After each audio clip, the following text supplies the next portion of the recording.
So good afternoon everyone and welcome to Rolton Oval. It is the South Australian Cricket Association's live stream of this West End T20 Grand Final between Port Adelaide and East Torrens. The two umpires, Luke Uthenwalt and Giorgio Preferis, have already made their way out into the middle of Rolton Oval. We are awaiting the arrival of the East Torrens team that will be in the field.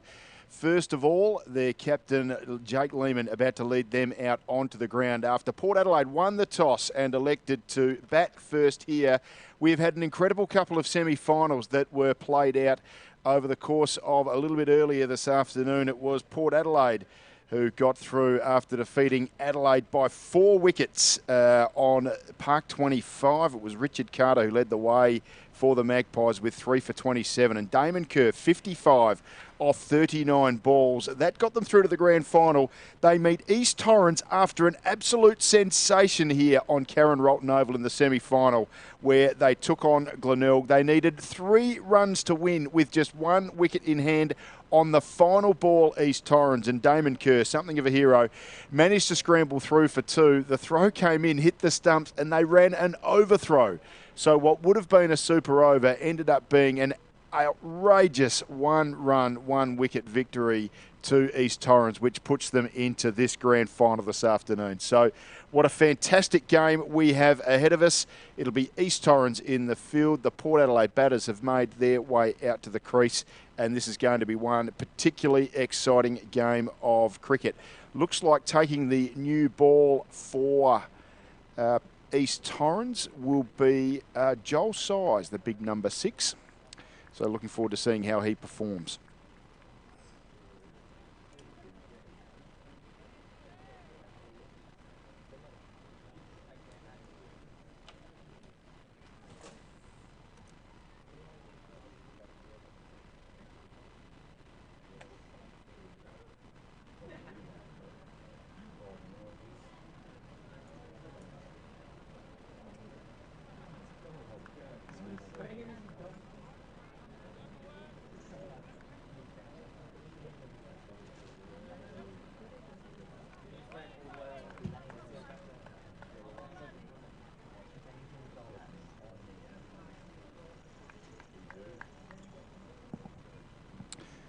So Size in to bowl the first ball to Umpiston. It's wide outside, past backward point, and they'll pick up 1 run. Well, it was a streaky shot. There's a fielder there just behind point. It went at catching height, raced past the fielder there. That looked like it was, wasn't Michael Krem. It might have been Ben Dougal there at backward point. But Port Adelaide pick up 1 run, so they're underway. 1 run off the first ball of the day.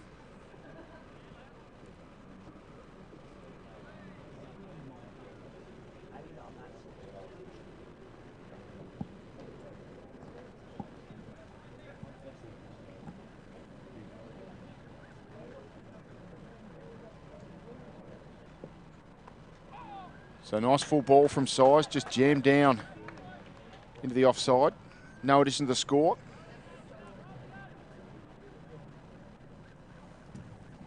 Craig Bradbrook from the East Torrens camp has joined me. Braddles, what a sensation, the semi-final, mate. G'day, Hookie, how are you? Yeah, very close and good finish to that game as well. Obviously, East Torrens on the right end of it, which was nice.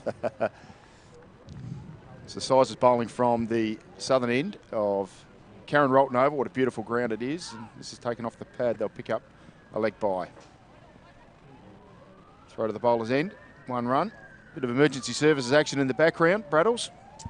Not you this time, mate. Out for lunch. Very relaxed here. This one. No, they might be serious, these guys. Looks pretty spectacular, Rolton, doesn't it, Braddles? Yeah, it's a fantastic facility since they've got it up and running, mate. It's been really, really good to play out here. Size back with Umpiston, and we'll look to get the bat out of the way of that, but in the end it just runs off the face and they'll pick up 1 run down to third man. Yeah, Sacker have done a great job down here with the oval. It's come up a picture. A lot of the women's cricket being played here during the year so far, and it's been good. Get some crowds that wouldn't normally flock into to Adelaide Oval with a bit easier to get in. So it's been a good over so far. Just 3 runs from the first 4 balls. Size is working in again. Accurate ball, push back down the pitch. They'll pick up a single. So good running from the Port Adelaide opening pair.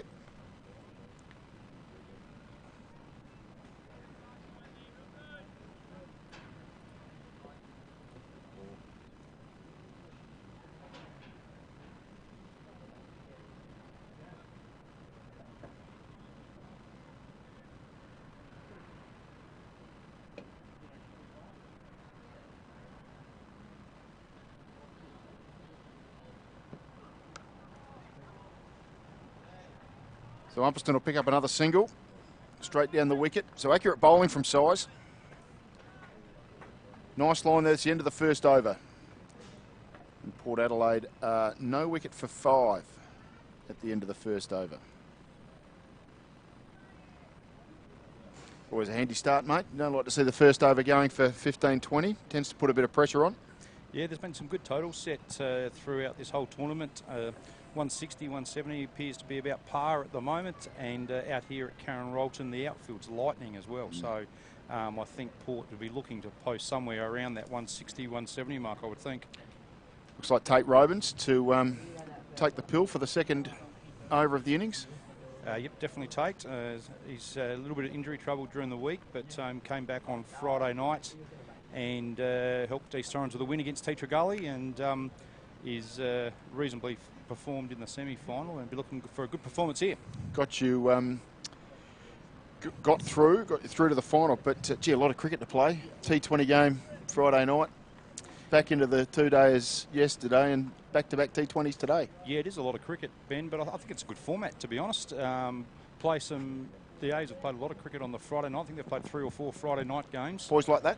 I believe they do. Be interesting to get some feedback. First time the concept's been run this year at the Saka, so be keen to get some feedback at the end of the tournament.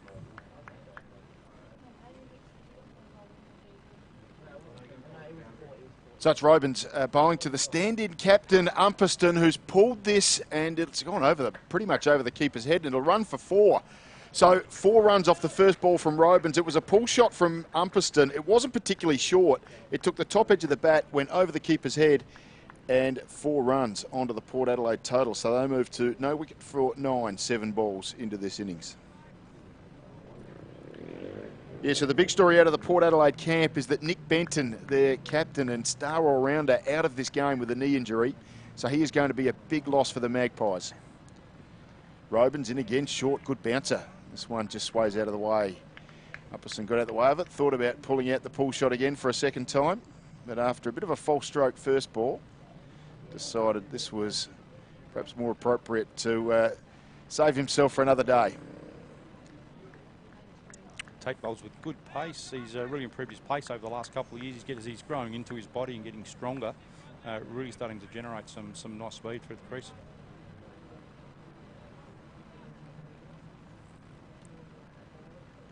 So he's bowling from the northern or Port Road end of Karen Rolton Oval.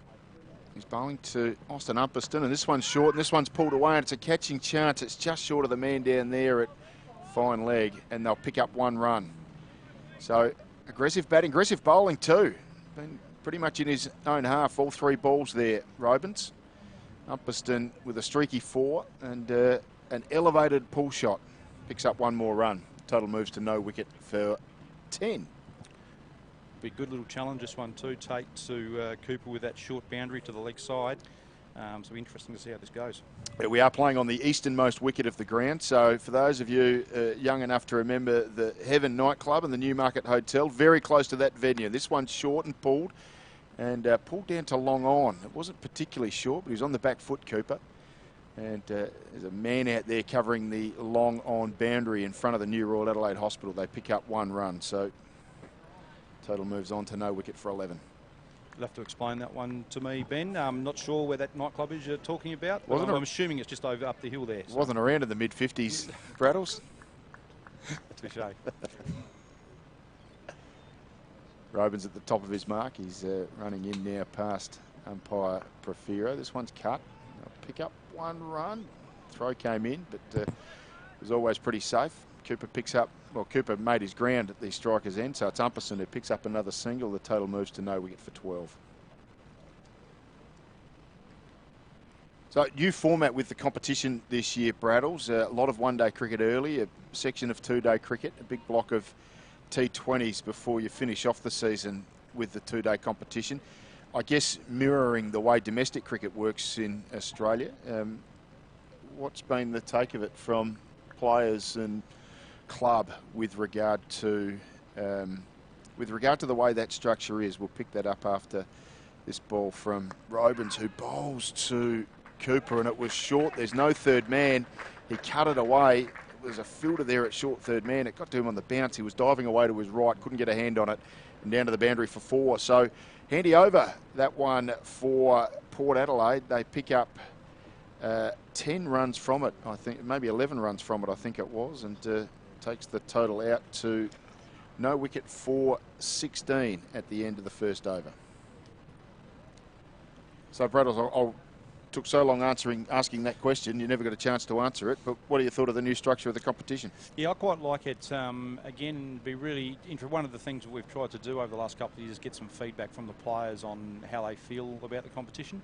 And I think it's a good format, but again, we just need a little bit of feedback from the players. So we're back with the live play. It's a good bit of fielding there. There was Cranmer, I think, at shortish extra cover. Yep, Michael Cranmer there. Nice bit of work to stop the run scoring. Yeah, I think the things that might be able to be tweaked with the competition, there was some 2020 on Friday night, and then two-day cricket yesterday, and then into the semi-finals today. So they're the sort of things we can look at going forward, as whether that's the ideal situation or not. Big Joel Size working it again. Full ball, driven. It's out through the covers. There's a sweeper out there on the offside. Just 2 men allowed out in the first 6 overs of a T20 game. Fielding's done there, I think, by Ben Loudon. So 1 run to the Port Adelaide total.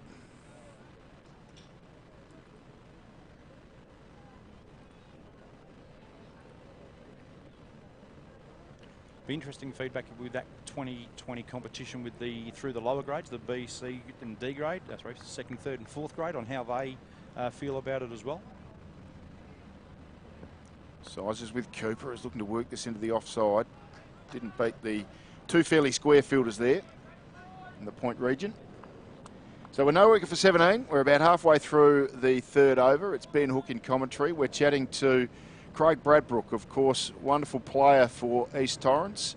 Perhaps finished his career around about 15 years ago and has been very heavily involved in the club ever since. Must be very delighted. It's been up and down a little bit for the club. Must be great to see the side playing in a decider, mate. This is driven by Cooper beautifully out through extra cover, and he'll pick up 4 runs. Yeah, it's a good shot there by Cooper. Been great for East Torrens. Not a lot of success in two-day cricket over the last 15 or 20 years, but they've had a little bit of success in the short form, winning the one-day West End Cup a few years ago now. So it's something that they're slowly developing, and there's a B-grade grand final happening out the back as well, and East Torrens have got through to that one, so it's fantastic for the club. Size with Cooper. False start. Fallen a little bit wide, that previous ball. No protection out on the offside boundary. I think too, we talk about Karen Rolton being a good facility. The 3 ovals out the back at Park 25 are now good facilities as well, and to have 4 games of cricket here for the semi-final with I think there was 6 clubs playing at the same time. It's fantastic atmosphere to have them all here and to have both of these finals played now. So 2 men out deep, 1 at long on, 1 at deep square leg, as Cooper's looking to drive this where there was an extra fielder placed. They took a slip out that very ball, and it was timely because that's exactly where Cooper hit it to the man fielding there at cover. So no addition to the score. It's no wicket for 21. I'll be interested to get a feel from what the players think about playing back-to-back T20s. I mean, it would never happen at domestic level. In fact, they don't play. The women play back-to-back matches day to day, but certainly be at least a day's break for the men's cricketers. This one's hit high out towards square leg. There's a man getting under it, and Ben Loudon takes an excellent catch, working to his left. Wonderful catch. Cooper is gone. Disappointing for him. He worked it off his pads. It was high and out towards square leg.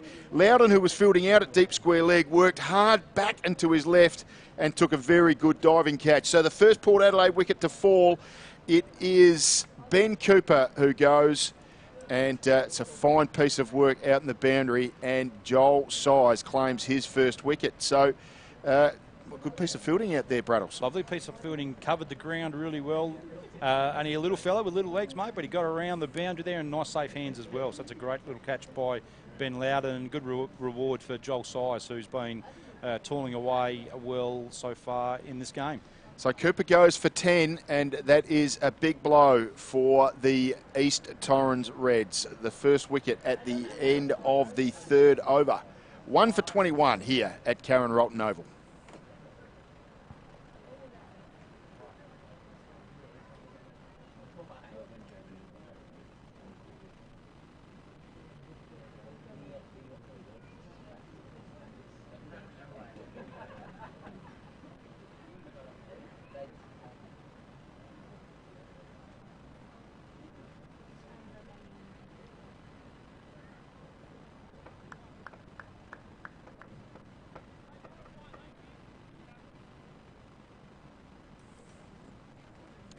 So 1 for 21 after 3 overs here at Karen Rolton Oval. It's Port Adelaide after winning the toss and batting first. 1 for 21. The wicket to go was Ben Cooper, who was well caught out in the boundary line by Ben Loudon off the bowling of Joel Size. The new batsman is one of the veterans of this competition, Aaron Sayers, the left-hander, and he'll be facing up now to Tate Robins, who's beginning his second over, the fourth over of the innings. He drops this at his feet and runs a quick single. Loudon couldn't get in time. So 1 run off the mark immediately, Aaron Sayers.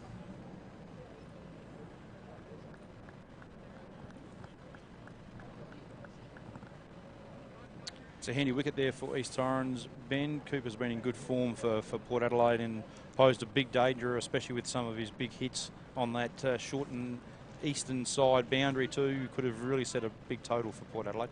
Do sides set themselves up to try and attack that boundary? So do you even, depending on what over it is and who's bowling, do you start to think about, well, we're going to be facing up from the southern end. We need a left-hander in. We'll just pick that up in a minute as Robins bowls to Umperston, and he pulls this, and it's straight down to the man at fine leg. He did a good job. It was Joel Size there, got around it in front of it, and kept the scoring to 1. Kobe Cornish there, the young man with the shaggy hair behind the stumps. Back with the camera on the bowler. I think to your question, Ben, I think especially from a bowling perspective, you would set up so that, again, you can't always get it right, but so that your right-handers aren't hitting to that short boundary. So as the left-hander and does have the ability to hit to that short boundary, it's a full wide one from Robins and can only jam it out through the gully region. He'll pick up 1 as the ball rolls down to third man. You tend to see in most of the 2020s, even in domestic cricket, that they don't use the centre wicket too often for the 2020s. So quite often there's a short boundary one side or the other, which if you're a good player playing 2 sides, you'd be targeting that as much as you could.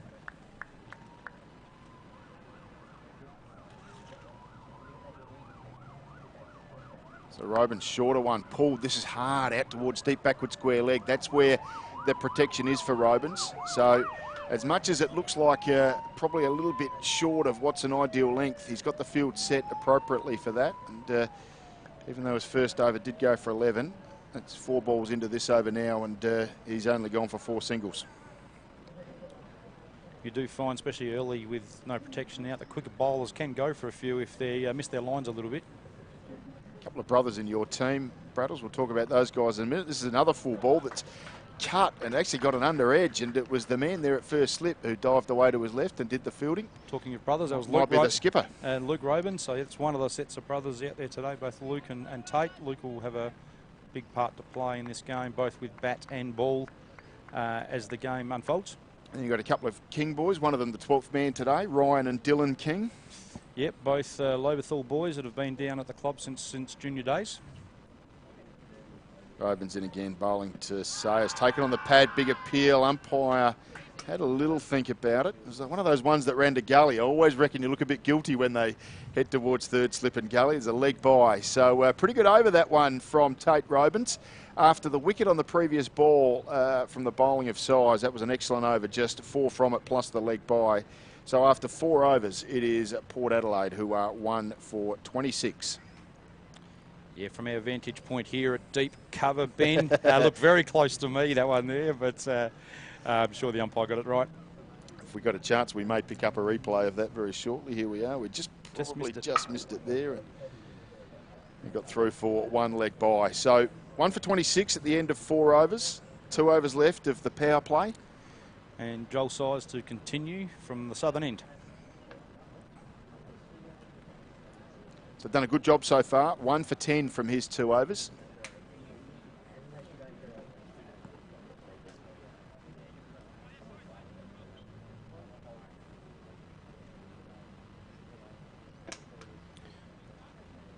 Mate for the field to move there. Joel, a good young cricketer, only 18 years of age, and again came down, played his younger cricket. His father played for East Torrens, and the nephew of Adam Polkinghorne. Okay. Kevin Polkinghorne, who staunch supporters of East Torrens and players, of course. Bradman medalist, Adam Polkinghorne, of course. Joint winner with Anthony Heydrich as Size bowls again. There's a full bowl to Sayers that's driven out through extra cover. That's where the deep fielder is, so there's only 1 run. Adam, a couple of medals down in Tasmania as well, I think, playing for Sandy Creek down there. Had when a he moved to them. decent career, didn't he, Adam? Did a bit of both. Could bowl some reasonable wheels in his day when he got it right. He was sharpish. Used to bowl good pace and very good lower order hitter, and hit the ball a lot like the way he drives in golf, long and straight generally. So Size at the top of his mark again. He's bowling to the Port Adelaide stand-in skipper today. It's Austin Umperston, and this is pulled off the front foot. Can't beat the man at mid-wicket. No run. So he's 14 balls into his spell, Joel Size. He's got 1 for 10. So not only has he got the key wicket of Ben Cooper, he's been pretty economical through here too. It's a key man in this power play part of the innings. He's done well too, Ben. He's early in the season, as you said, the one-day competition. He went for a few runs, so he's really learned from his experiences earlier in the year. Holds the ball in his left, shapes it across into his right. This one's pulled. Might not beat the man at mid-on. It does beat the man at mid-on. It'll go to the boundary for 4.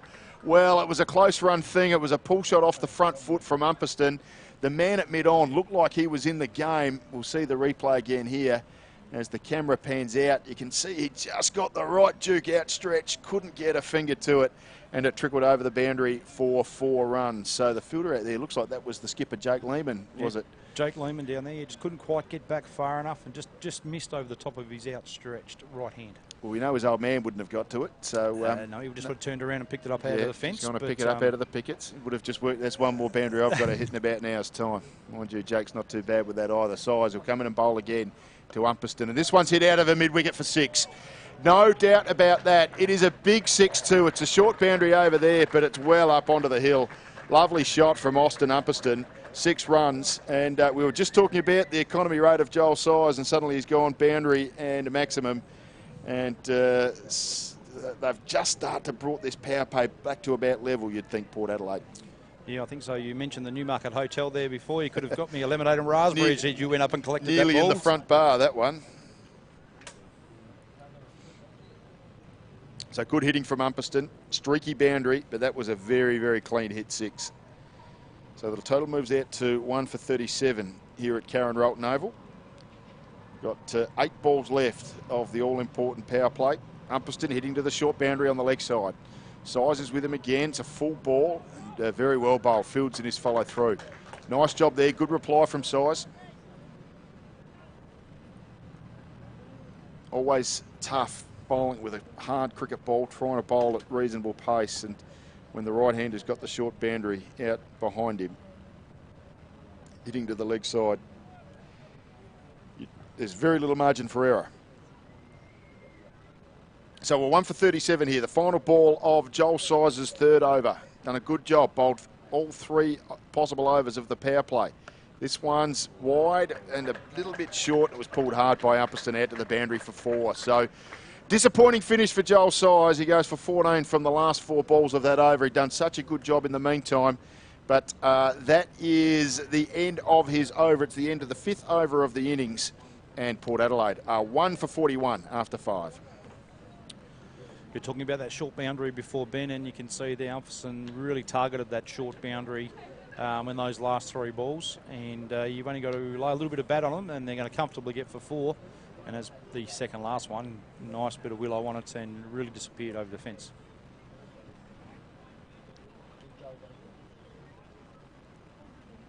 So it looks like it might be the skipper, Luke Robins, taking over from his brother, Tate. Have a spell, bro, like what it would have been in the backyard a few years back for the two boys. I reckon Luke would have been fighting to do most of the batting, I think, being the older neighbourhood brother. Game. He's coming around the wicket and he'll bowl to Aaron Sayers. And Sayers, well, he looked to work this square off his pads. Could only just squeeze it into the onside. And Robins did the fielding off his own bowling. Been around for a little while now, the Robins boys. They have. Luke's still only just 22, 23 and played a lot of cricket now. A little bit of representative cricket as well. So he's around the wicket again. This one's driven by Sayers. It takes the outside half of the bat. With no third man, he'll pick up 4 runs. So the runs are coming pretty freely now for Port Adelaide. 4 runs to Aaron Sayers. And it moves the total along to 45 here in the 6th over of the innings. Umperston on 26, did some damage in that previous over. And Sayers, he gets moving now with a boundary of his own. He moves on to 7. So 1 for 45 here in the 6th over. So bowling around the wicket, Bradley, would normally expect you to have a bit more protection in that part of the ground. He is trying to bowl sort of those wide deliveries, as we see another one there, just trying to keep it inside the wide crease, for want of a better term, whatever that little line is there that you can see about 2/3 of the way between the stumps and the return crease. A little marker for the umpires to work out where the wides might be. But yeah, just trying to squeeze him up, I thought, a little bit, coming around the wicket to the left-hander. So he's around again and bowling to Sayers, and this one is wide, and this one's worked down through third man, and it's 4 more runs. So, well, we're not the coach, nor are we the captain, but I wonder if a third man might be a little bit more useful with that line than perhaps the man that's out at deep mid-wicket at the moment. So Sayers picks up dot 4 runs. He moves his total along to 11, and that is the 50 up for, no, it's not, it's 49, I beg your pardon. 49 is where Port Adelaide are at, with just 2 balls left of the power play. Robins again from the northern end, and this one's again wide, and it beats the bat this time and through to keeper Cornish, so no addition to the score. Listen to your advice there, Ben. They've dropped the third man back onto the fence down there as well, and that one was heading in the same direction had he got a little bit of bat on it, but just missed and through to the keeper. Brought up the cover fielder rather than the mid wicket, so still the protection out in the leg side to the short boundary. Robins again around the wicket, wide of the crease, and took him on the pad and just trickled down towards short third man. This time it's Cornish who gets around to do the fielding, and I don't think that was called a leg by. I didn't see the signal from umpire Proforio, so I imagine that'll be 1 more to the total. That is the end of the power play, and it's the 50 up for Port Adelaide. 1 for 50 after 6 overs. So after a little bit of a sluggish start to the run rate, they were at 26 after 4 overs. They pick up 24 runs off the last 2 overs, 15 from Size, and then 9 from that over from Robins, and gets them to 1 for 50 at the end of 6. Yeah, both sides will be relatively happy with that start. Port Adelaide got away a little bit there late in those last couple of overs, which East Torrens boys wouldn't be really happy with, but I think still on an even keel this game.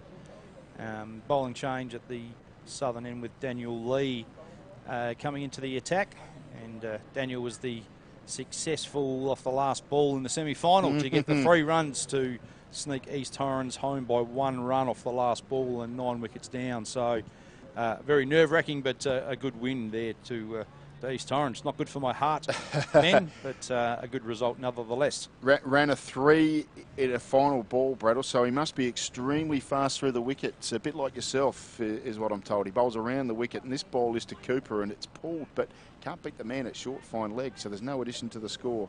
He'd get away. There's a short half tracker there that they didn't quite get away.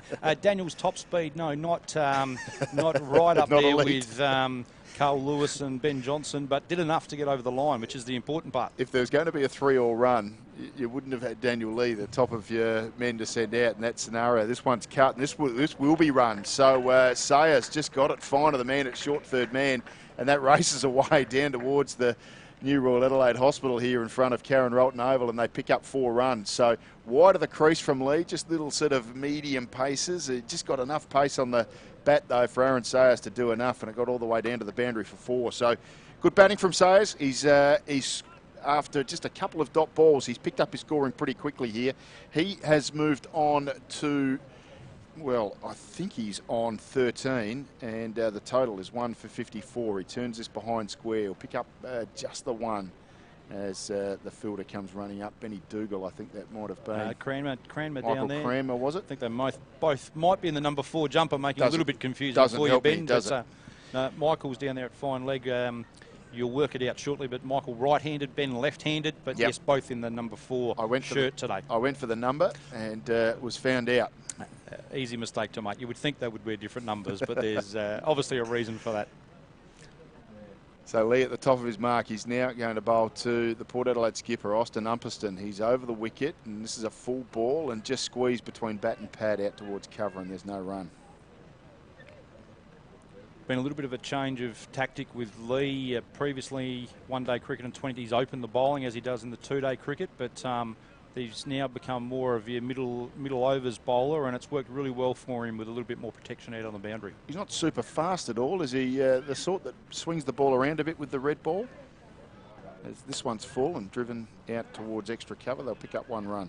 Yeah, with the red ball, Ben, very accurate and swings the ball away too. So a lot of nicks through to the keeper and the slips, as you would imagine.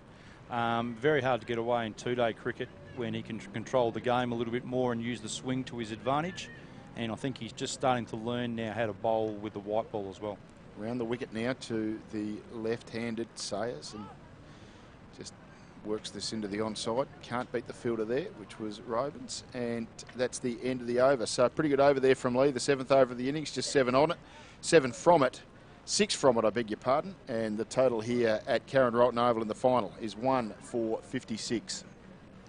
Yeah, I think Daniel's really learnt how to use his lack of pace in the white ball cricket. Has never been a quick bowler by any stretch, has always relied on his accuracy and his swing with his bowling.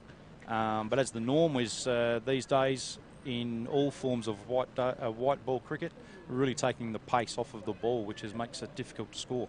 As we saw just before, there's a pretty good crowd here at Karen Rolton Oval for this T20 Grand Final. There it is again. So a lot of people taking advantage of the shade in front of the pavilion. Got at least a couple of hundred here, and as Bradle said, there's A and B grade semi-finals were going on that started this morning, and the B grade Grand Final is part of the game behind us. So the car park's full, a lot of people around enjoying the pinnacle of local T20 cricket here in South Australia. Hope you're enjoying the coverage. It's Ben Hook in commentary. I'm joined by Craig Bradbrook, one of the assistant coaches at the East Torrens Cricket Club. We've got a change in bowling at the northern end for the 8th over, and there's runs already here as Umperson turns this one behind square on the leg side. They'll pick up 2, they'll think about a 3rd, but they won't get it. Nice piece of fielding down there. Looks like that might have been, was that Cranmer that time? No, Cranmer's taken the ball here, Ben. That's Cranmer bowling. I'm going okay. Beautifully. That was young Ryan King with the big mop of hair down there. He's wearing number 8. He got a bit far away from it. I need to use the binoculars shortly. Yeah. So it's Cranmer into the attack to bowl the 8th over. He's back with Austin Umperston once again. This one's just a drag down a little bit and worked into the leg side. They'll pick up 1 run. And Michael Cranmer, another one who's just changed tactic a little bit, has been an aggressive medium pace bowler for most of his career, and been bowling some off spin the last year or 2, which he's been doing with some good success, and really starting to learn the craft of off spin bowling as well, which might just see his career prolonged for a few more years yet, Ben. Bloke up here who tried to bowl some left arm off spin for a few years and gave that away. couldn't decide between the half tracker and the full bunger. 2 men behind square on the offside, and that was handy too, because it was another short ball. It was cut away by Sayers, but couldn't beat the aforementioned shaggy-haired Ryan King. They're just behind point on the offside. Cranmer's into his work again. This is another short ball, and again with the 2 men behind point on the offside. There's no chance of a run. This time it was Lee doing the fielding. So Cranmer gets a couple of dot balls away.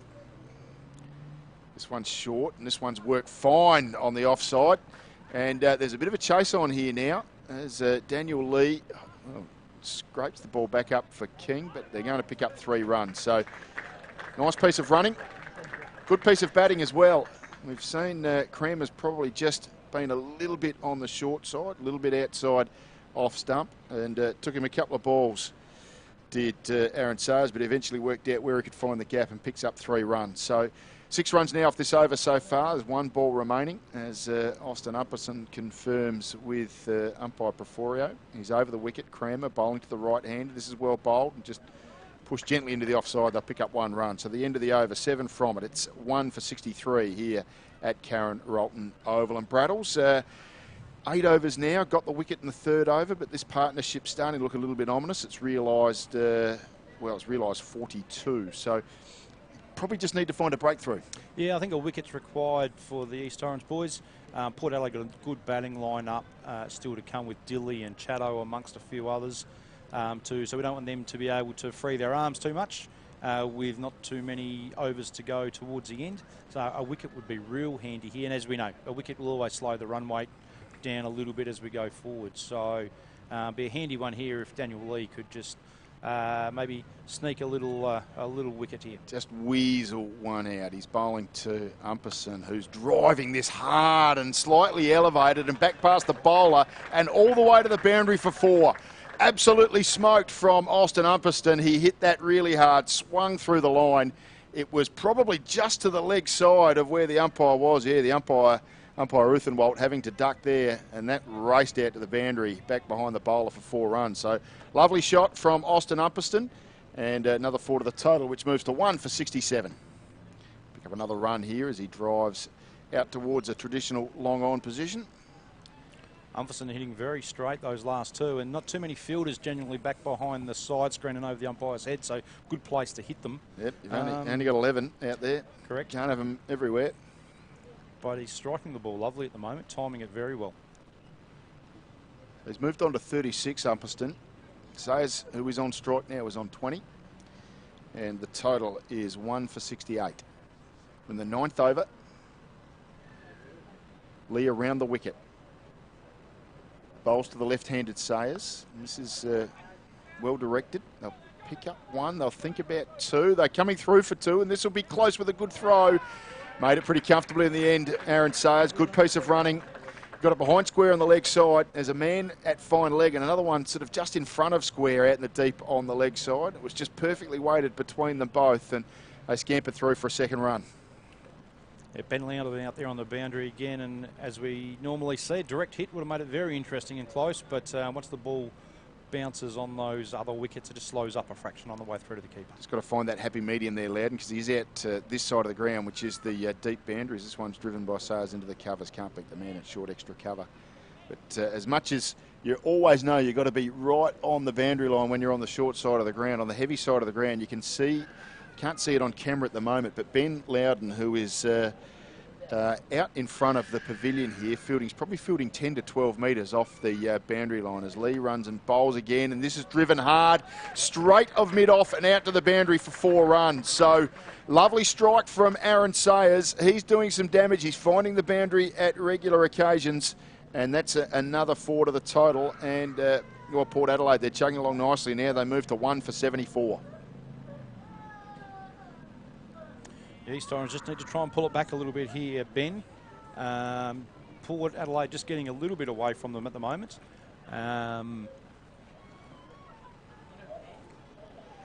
So Lee around the wicket, just defended by Sayers this time. Can't beat the man at cover.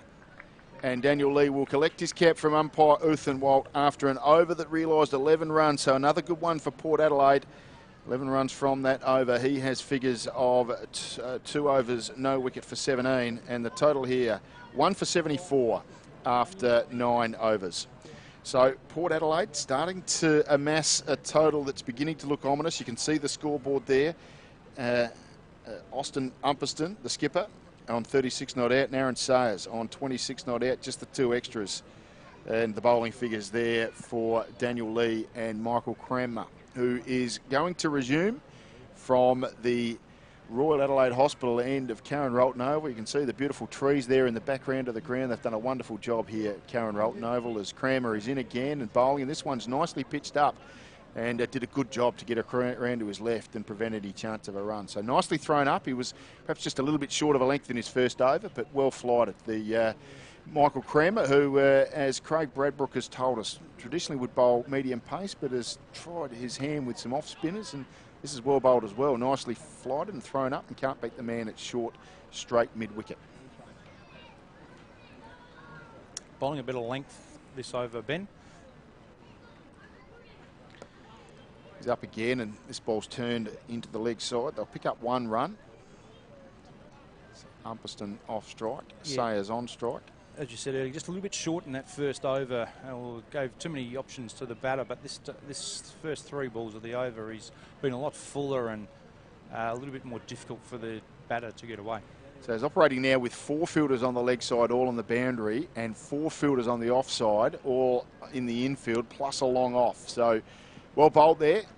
Encouraged the batter to hit that into the offside. It was the man, the straightest of the 4 fielders in the ring, doing the job and restricting it to no runs. He's in again. This one's a bit short, but again cut away and couldn't beat the ring of fielders on the offside. So been a pretty good over so far from Crammer. 5 balls down, just 1 run from it. He'll bowl the final ball to Aaron Sayers, and this one's pitched up a little bit. Oh, it was a chance of a stumping. He knew he was beaten in flight there, Sayers, and just had to thrust a bit of bat and a bit of pad at it and pushed it back down the wicket. So an excellent over from Michael Crammer, just 1 run from it. We're at the halfway point of this Port Adelaide innings, and they are 1 for 75.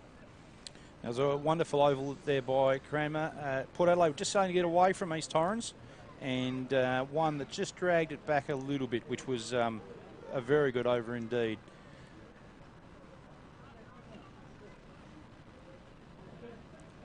Luke Robins back into the attack from the southern end. So Luke Robins, who bowled just the 1 over from the northern end. He swung himself around, the skipper. He'll bowl from the southern end. Bowl the 11th over. Got the right-hand, left-hand combination that he has to deal with, which is always a bit of a problem for the captain. So as you can see, he's starting to spread his offside field a little bit, and he's ready to run in and bowl now, and he does. And he bowls to Umperston, who looks to drive this through the offside, but just gets an inside edge onto it and squeezes it back into the pitch, balloons up in the air, and it's fielded by the bowler in his follow-through. So suddenly, after a spate of runs, there's been, of the last 9 balls bowled, 7 of them have been dot balls. So just what East Torrens have needed here is a flood of runs have started to come. Robins is with Umperston again, and this one's driven out towards deep extra cover, and just the 1 run. Nice bit of fielding out there on the boundary by Ben Loudon. It's momentum movement in the game, isn't it, Ben? If we can, from an East Torrens perspective anyway, if we can just slow that down, a couple of tight overs in the middle here, just to get a nice competitive total for East Torrens to try and chase down this afternoon.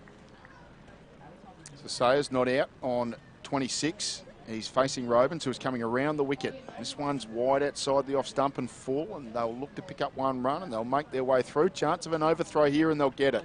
So the throw came from the left armour. I think it was King doing the work out there. In fact, King might be doing the backing up.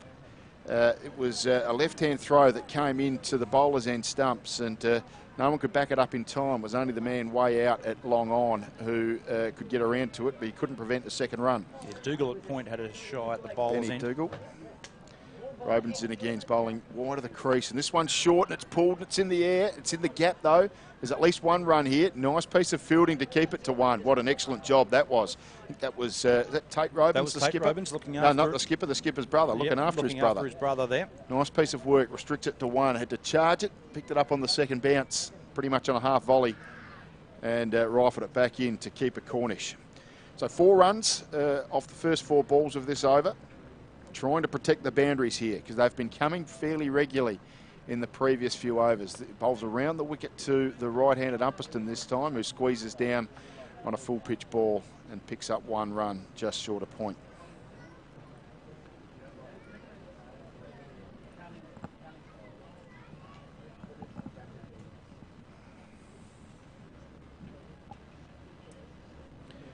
So Robins in his second over. His first over went for 9, bowling to the left-handed Aaron Sayers, and he looks to work this one through third man.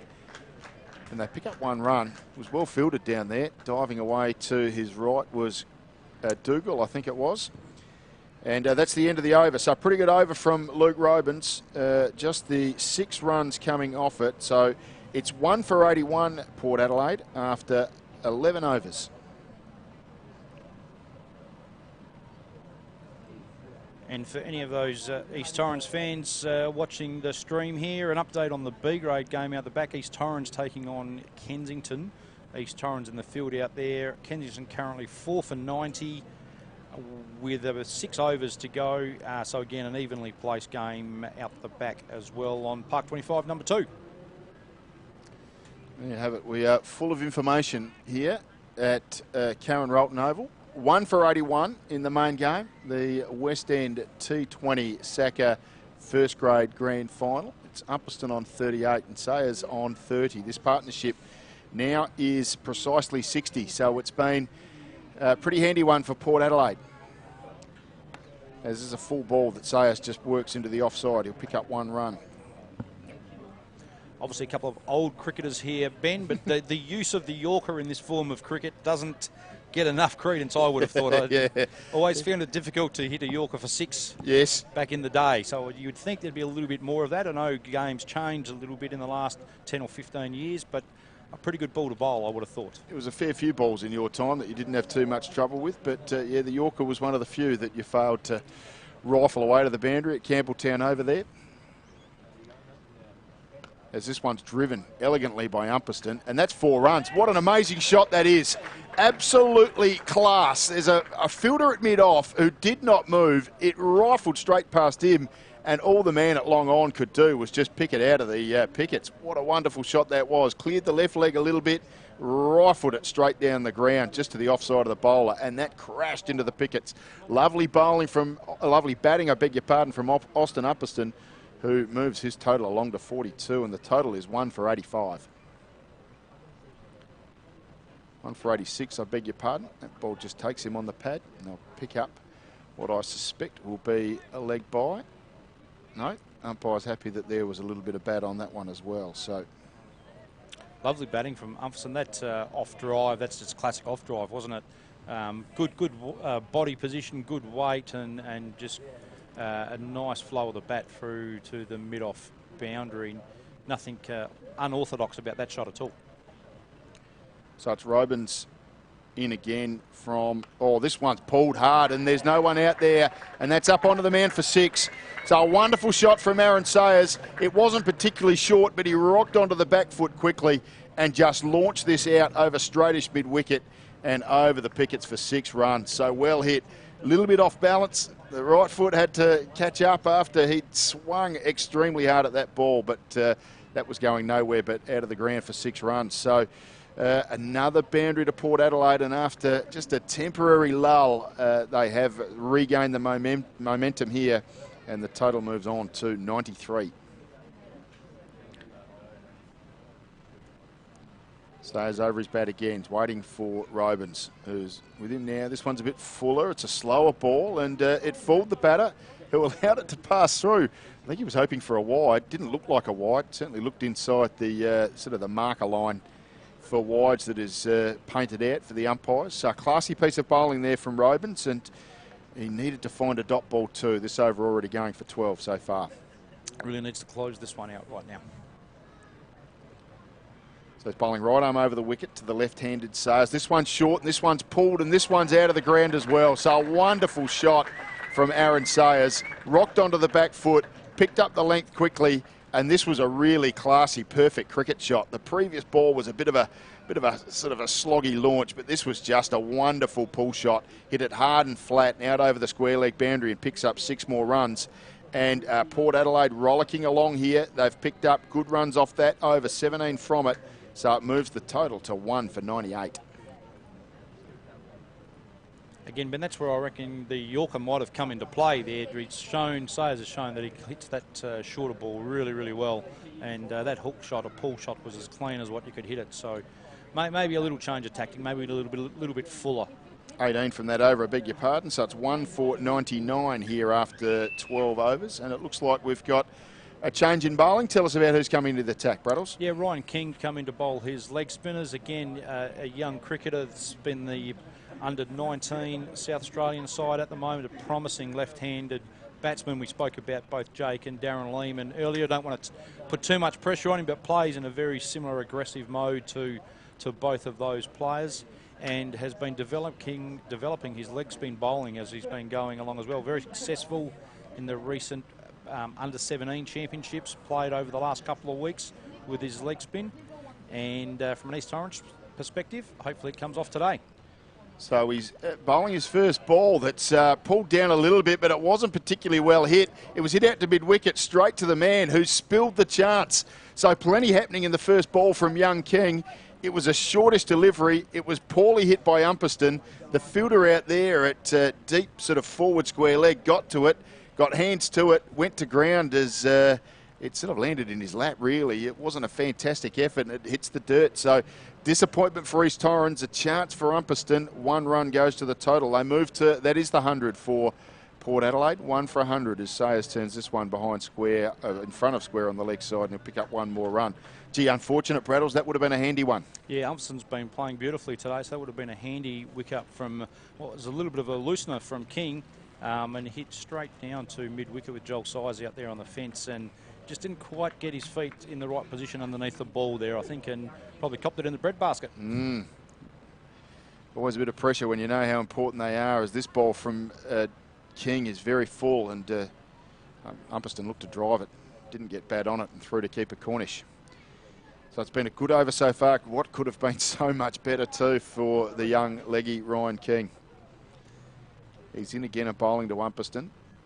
Got the short boundary on the leg side. This one's cut, but shouldn't beat the man at backward point, and didn't. Loudon did well, because it wasn't Loudon, I beg your pardon. That was Robins, who had to work hard to his left as the ball spun away, as it tends to do with the cut shot. So a nice piece of fielding, and no run once again. So Ryan King doing well in the early stages of his spell here. This one's a bit short, and the umpire signals wide.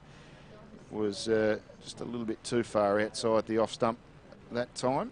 I think just ripping him a little bit too hard there, and it spun from a little bit short of a length to out in that wide position. But like to see that land in a nice little length for him. He's probably trying to be a little bit wider of off stump, and that's why, because the minute you were onto the leg side, it's a very simple shot for Austin Umperston to get down on one knee and sweep it out over square leg for 6.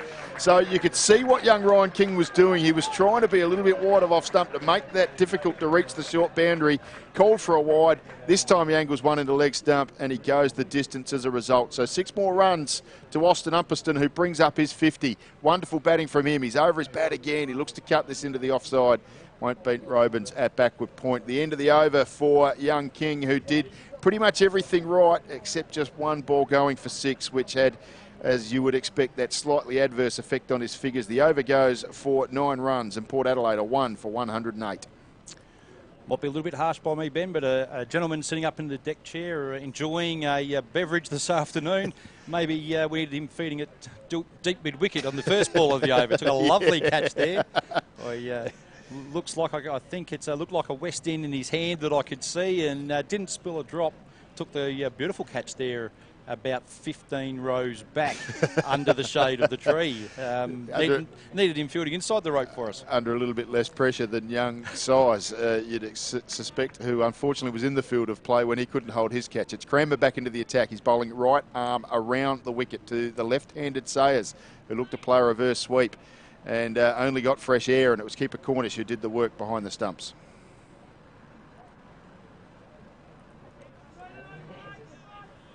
So 1 for 108. Port Adelaide rollicking along over number 14. It's been a good partnership between these two. It's now realised 87. 88 will make that with a single from Sayers, who, well, let's be honest, he was trying to launch that out over the pickets, and just got a thickish inside edge, and trickled out to mid-wicket for 1 run. Yeah, every ball important in 2020 cricket, Ben, but I think these next couple of overs can set the tone for one side here. So Cranmer will go back over the wicket to the right-handed Umperston. This one's tossed up nicely. Got it on the full in the end, used his feet Umperston. There's a man out there at deep long off. There'll be 1 more run to the total. So that's been the case of the last 2 overs. Bowling started pretty well, but then runs have come from the back end of the over. So Cranmer, good start, got some work to do. This one's hit high and hit straight. Fielder trying to get under it. Couldn't get there on the bounce, picks it up, throws it back in. There'll be 2 runs to the total and 2 runs to Sayers. And you'd say, Braddles, that Aaron Sayers looking to go really hard here with this short boundary over on his leg side. Yeah, targeting that eastern side fence there and with wickets in the shed. Kramer spinning it away from him. This one's launched. I don't think he got all of this, but this one might be into the gap as well. It's the long-on fielder who runs around to his left to do the fielding. Did a pretty good job, restricted it to 1 run. So pretty good over so far from Cranmer. He's got the right-hander on strike now. He's got the long boundary on his right-hand side. So he'll be hopeful that he can control the damage here. He's in and bowling to Umperston. It's a full ball. He's tried to swing this hard. It's out over long off, and it's a 6. What an amazing shot. Beat the man at long off, who looked for everything like he was getting under it to take a catch, but just the momentum Umperston got on the ball, it carried over the boundary line, over the boundary fence as well, and it is 6 more runs to Austin Umperston.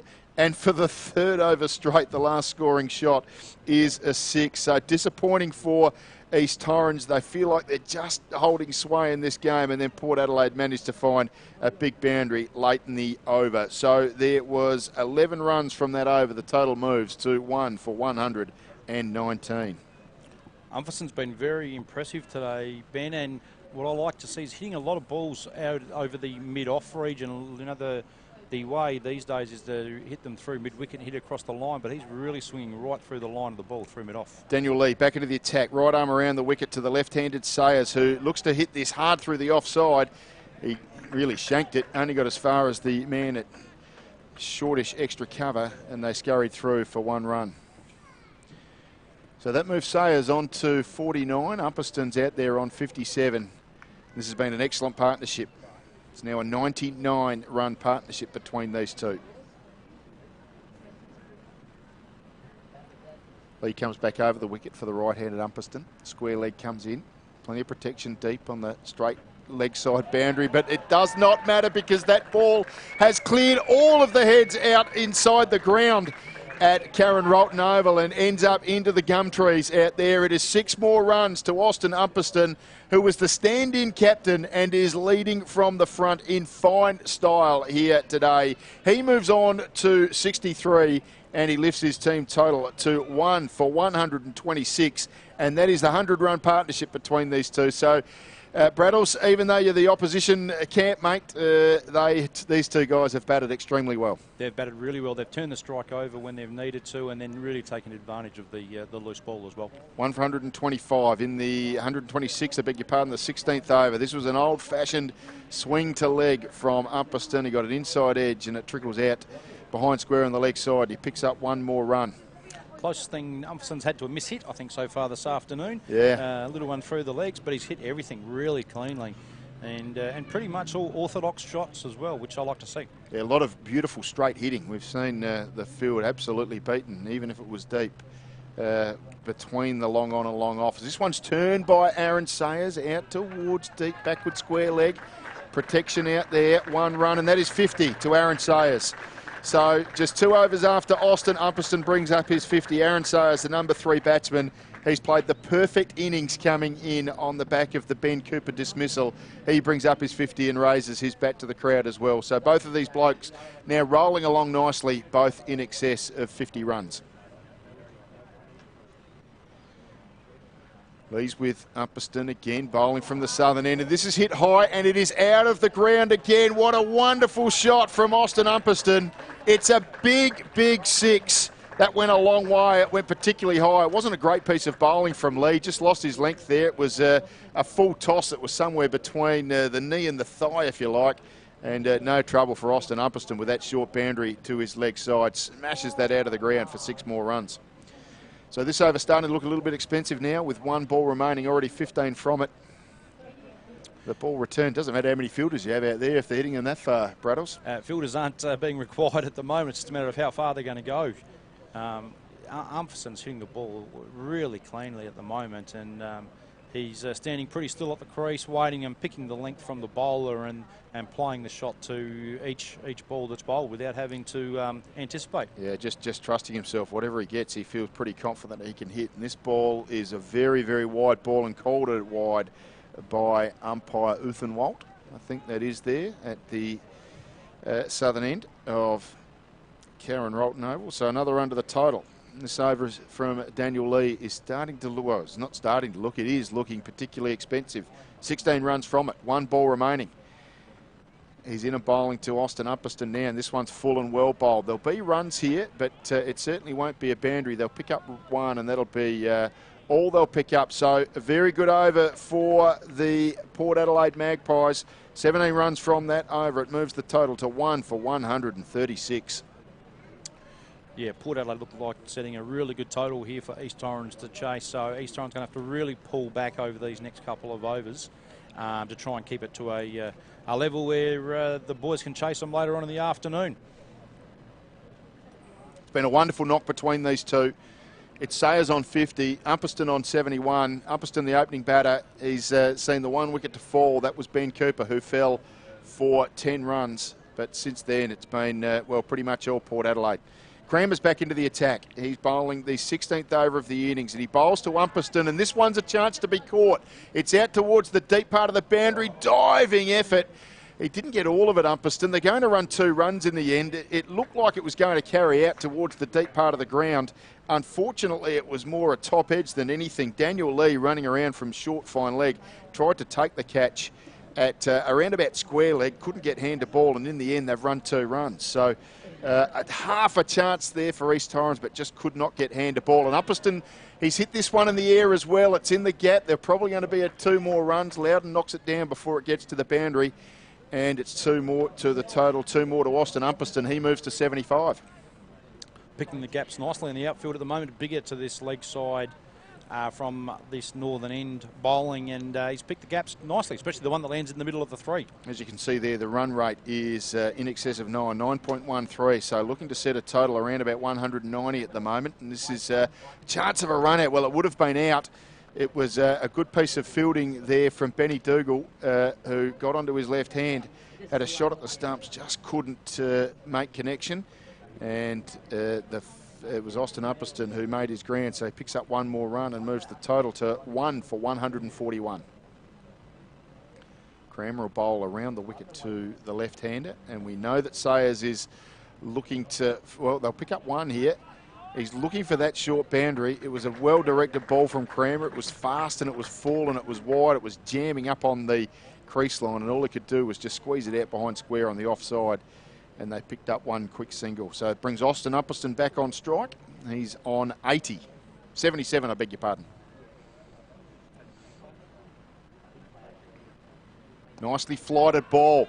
Tried to pull it out towards square leg. Ben Loudon gets under it. He's already held 1 catch and he hasn't held this one. That one goes to ground. So, well, Michael Crammer will be very disappointed. He's shaped to throw that one. He didn't want to. There was every chance of overthrows there. So that's unfortunate for Ben Loudon. He took a very good catch early to get rid of Ben Cooper, but that one, probably the easier catch of the 2. That one's hit the ground, and Upperston survives, and he moves on to 79. Yeah, both of those 2 catches in the outfield, Ben put down, probably with the wrong technique too. Full of ball. Upperston turns this behind square on the leg side. There's protection there. It's young Ryan King who does the fielding. Picks up 1 more run, keeps the strike, and looks like he's going to get a drink and a new pair of gloves as well. Probably earned a drink because he's done a fair bit of work out there, Austin Upperston. He's not out on 80. Aaron Sayers is not out on 51 of the total here at Karen Rolton Oval after 16 overs, 1 for 145. Yeah, the 2 East Torrens boys are taking those outfield, attempting to take those outfield catches with the fingers pointing downwards.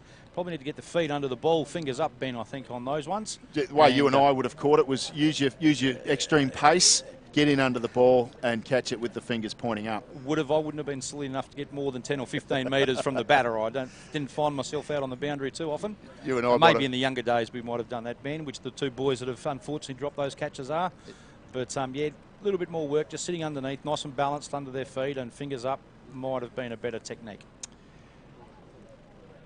I do find the white ball is a bit harder to pick up against the blue sky in the day. I just find the red ball that sometimes it can be easy to judge the amount of time you've got before the ball's about to arrive to you. The white ball, I reckon it is harder to field with. We've been watching the Big Bash League and seen a spate of catches go down in that competition, so it's probably no real surprise that one or two have gone down here as well. Looks like we've got a new bowler into the attack, Braddles. Luke Robin's back into the attack. So here's the skipper, Robins, bowls to Umpus, and geez, hit this hard and he's hit it straight, and it might beat the fielder at long on, who did a wonderful job to get around and haul it in. Brilliant piece of work down there on the boundary line, diving piece of work, stopped it and restricted the scoring to 2, so a nice bit of work out there, Braddles. Looked like Jake Lehman down on that far end, down there trying to find some form, been left out of the striker side more recently, and be good for him to get a little bit of form and confidence back. Yeah, tough job batting in the middle order in a Big Bash League side, as Robins is bowling to Umperston again, and this one's driven only as far as a man at cover. We pick up 1 run. Yeah, difficult when you're coming in with only 3 and 4 balls to come on a number of occasions. Doesn't give you a lot of opportunity. And Jake's probably been a little bit of a victim of that over the last couple of years in the strikers' side, being so successful and top order, making a lot of runs for them. Yep. Sometimes you almost need just an opportunity to go and bat 15 overs, don't you? To keep coming in with 10 balls remaining, 15 balls remaining, it's a difficult gig. And you can go a long period of time without scoring a run. Robins is around the wicket now to the left-handed Sayers, and this one's driven out nicely through extra cover. Bit of work for the fielder there to do, did a good job. Got around onto his left hand, roped the throw back in, kept it to 1. Jake getting plenty of opportunity to practice his fielding at the moment, and a good initiative too by the Sacker and the strikers to allow Jake to play while he's not being selected. Played Friday night in the win over T20 Gully, played in the semi-final earlier today, and now gets his opportunity this afternoon. Yeah, great opportunity for him to get some cricket in. Robin stays around the wicket to Umperston, who drives this. I think he might have driven it into his opposite number there, Aaron Sayers. They'll pick up 1 run. I reckon it might have just flicked off Sayers. Would have been a little bit disappointing if it had have cost them more runs, the East Torrens boys. 1 more run to the total. Good over so far from Robins, just 5 of it from the first 4 balls. And I can assure you, if we look back through the last 6 or 7 overs, that's relatively good compared to what we've seen being bowled or been scored off in the previous few overs. Sayers drives this one out through cover. They'll pick up 1 more run. So 1 ball remaining from the over, just 6 from it so far. It's been a good over from the skipper. And as we've seen so far, this last ball is vitally important on here. If we can get it away with another single or a 2, as opposed to disappearing over the fence, be a good result from Luke Robins. Just 150 up as well in that previous delivery. So Port Adelaide certainly got the ascendancy in this game at the moment. Beautifully bowled again from Robins. Umperston, no opportunity to get elevation on that. Can only squeeze it out towards point and pick up 1 run. So 7 from the over, 152. Port Adelaide now for the loss of just 1 wicket at the end of 17 overs. And it is Umperston not out on 85 and Sayers not out on 53. Partnership now is 131. It's been a fine partnership, this one, Ben, and East Torrens looking to get that breakthrough. We spoke about 10 overs ago about needing a wicket to slow the scoring rate down, which hasn't come yet. A couple of opportunities being dropped in the outfield, and really need to make the most of these last 3 overs for both sides. Port Adelaide again could get with some great momentum into the East Torrens innings, and again, if East Torrens can hold in these last 3 overs to make a good chase of it this afternoon. We've seen in these games, and especially out here at Karen Rolling, where the outfield is lightning, a chase of 170, 180 is possible if the boys get their head down and chase well. So just 3 overs remaining. I've got to say we've been in the field for about 64 minutes and already East Torrens are through 64 overs as a bouncer is called a wide by the square leg umpire. So unfortunately for Tate Robins, he'll have to re-bowl that one. But gee, good over rate. As I said, we've just played just over 60 minutes and already 17 overs bowled. If you watch any Big Bash League cricket on the television, I can assure you they're not getting through them anywhere near that quickly.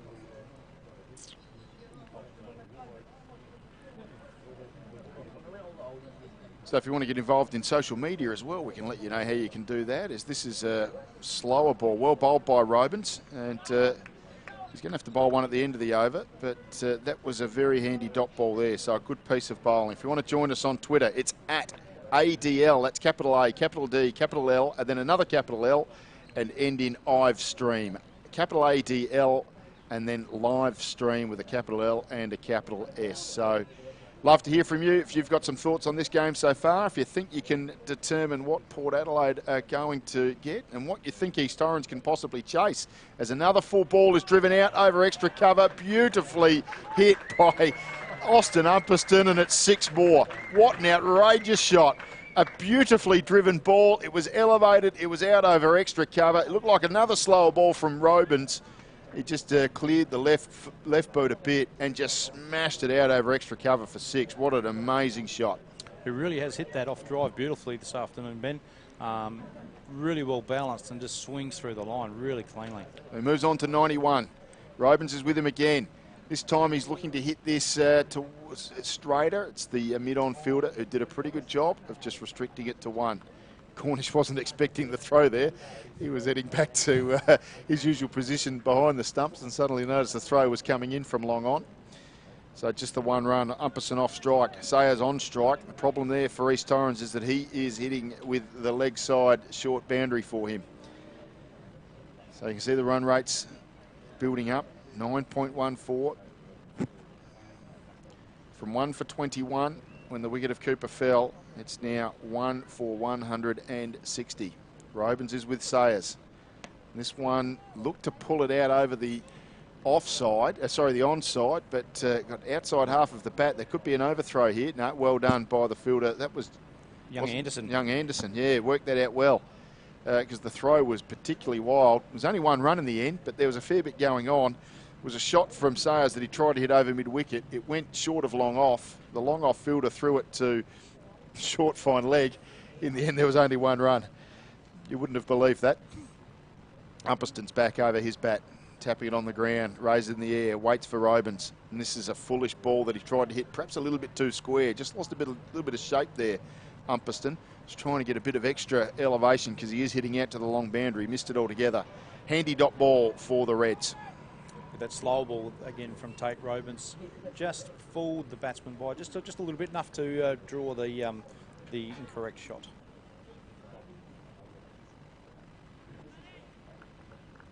So 1 ball remaining in this Robins over. This is always the scary one because it's the ball he had to re-bowl for the wide that he began the over with. This one's hit not particularly well. It could be caught. Oh, gee, a hand to it there from the fielder. It looked like it might have been Cranmer there at shortish mid-wicket. Just couldn't get a hand to the ball before it hit the ground. It died fairly softly, and I think they might have picked up 2 runs after all of that. It was a really good effort from Cranmer. He worked hard to his left, used good pace, tried to dive and catch it. Unfortunately, couldn't get to it, and I reckon the batters have picked up. Looks like they have picked up 2. I think it is. So, well, good cricket all round. Was well bowled by Robins. Wasn't a great shot. Did everything you possibly could in the field there, Cranmer, but they still managed to run 2 runs. So there was a total of 11 runs off that over, and it moves the total to 1 for 163. 2 overs remaining. And, well, East Torrens, they already know that they're going to be chasing plenty. They've got a big job ahead of them this afternoon. It's just what they can restrict Port Adelaide to. And, of course, the other interesting fact as well, can Austin Umperston bring up 100 in a final? Wouldn't that be an incredible feat? He's just 6 runs shy. Aaron Sayers is on strike. He's batted particularly well as well. He's on 54. The total on 1 for 163. Sayers back into the attack to bowl his final over, and this is a full wide high ball, and it's 6 runs out over cover point. 4 runs, I beg your pardon, signals the umpire. Thought that might have gone the distance. Wasn't a great ball from Sayers. No, it is being changed as a decision. So I reckon the umpire got it wrong and I got it right. That's very rare in cricket, that an umpire's wrong and some nuffy commentator is correct. But you can see the signal, where you can probably just see the signal there in the right-hand corner of the screen. And it is the umpire signalling the scorers that he's about to change the decision. He signalled 4 originally, and now he is signalling 6. So it was a pretty poor ball from Sayers. It was a full toss that was wide, and it was sort of cut, and it got out over that short boundary for 6. Sayers waits again for Sayers. This one's short, this one's pulled. And Loudon gets out underneath this one, and he holds a really good catch. Well done, Benny Loudon. Well, he's 2 from 3 today. He took a very good catch to get rid of Cooper. He spilled one off Umperston, but he's held a very good catch to get rid of Aaron Sayers. And young Joel Size, well, he gets his second wicket. It's cost him a few, but what a great piece of work from Ben Loudon. Got hard to his right, dived, had the hands underneath it again that we've talked about, Braddles, but this one stuck. So the end of Aaron Sayers, who goes for a fantastic 60. The end of the partnership, that realised 148. What a wonderful innings between those two. Well played, Aaron Sayers. Yeah, that was a good innings from Sayers. Hit the ball cleanly right from the start. Some big hits over that short boundary. And a fantastic effort between the two of them. And Sayers with a great effort there with his innings of 60 as well. Good catch by Loudon. That catch was as good as the one that he dropped was poor, I would think. But two very good catches in the outfield, unfortunately missing one in the middle. But good result there for East Torrens. But Port Adelaide continue to move along nicely. 2 for 169 now for 18.2 overs. I suspect it's Kyle Giniotis who's made his way out into the middle for Port Adelaide. We'll pick that up shortly. As Austin Umperston launches this one into the mound at Karen Rolton Oval, and that is 100. It is an outstanding innings from Austin Umperston, the stand-in captain of the Port Adelaide team today, and halfway through the 19th over, he has launched a 6 to bring up his century. It has been an outstanding innings. He waves his bat to the crowd, takes off his helmet. He has played wonderfully, a thoroughly deserved century here in this Saka West End T20 Grand Final. It's as good as innings as you want to see, Ben. Hit the ball really cleanly right from the start, brought it up with a massive 6 over that short boundary again. Off just 57 balls as well, so he has been extremely efficient. This ball from Size hits the pad, half an appeal from him, looks to make a run out. Don't know if the right idea was to throw to that end. They're going to pick up an overthrow for it.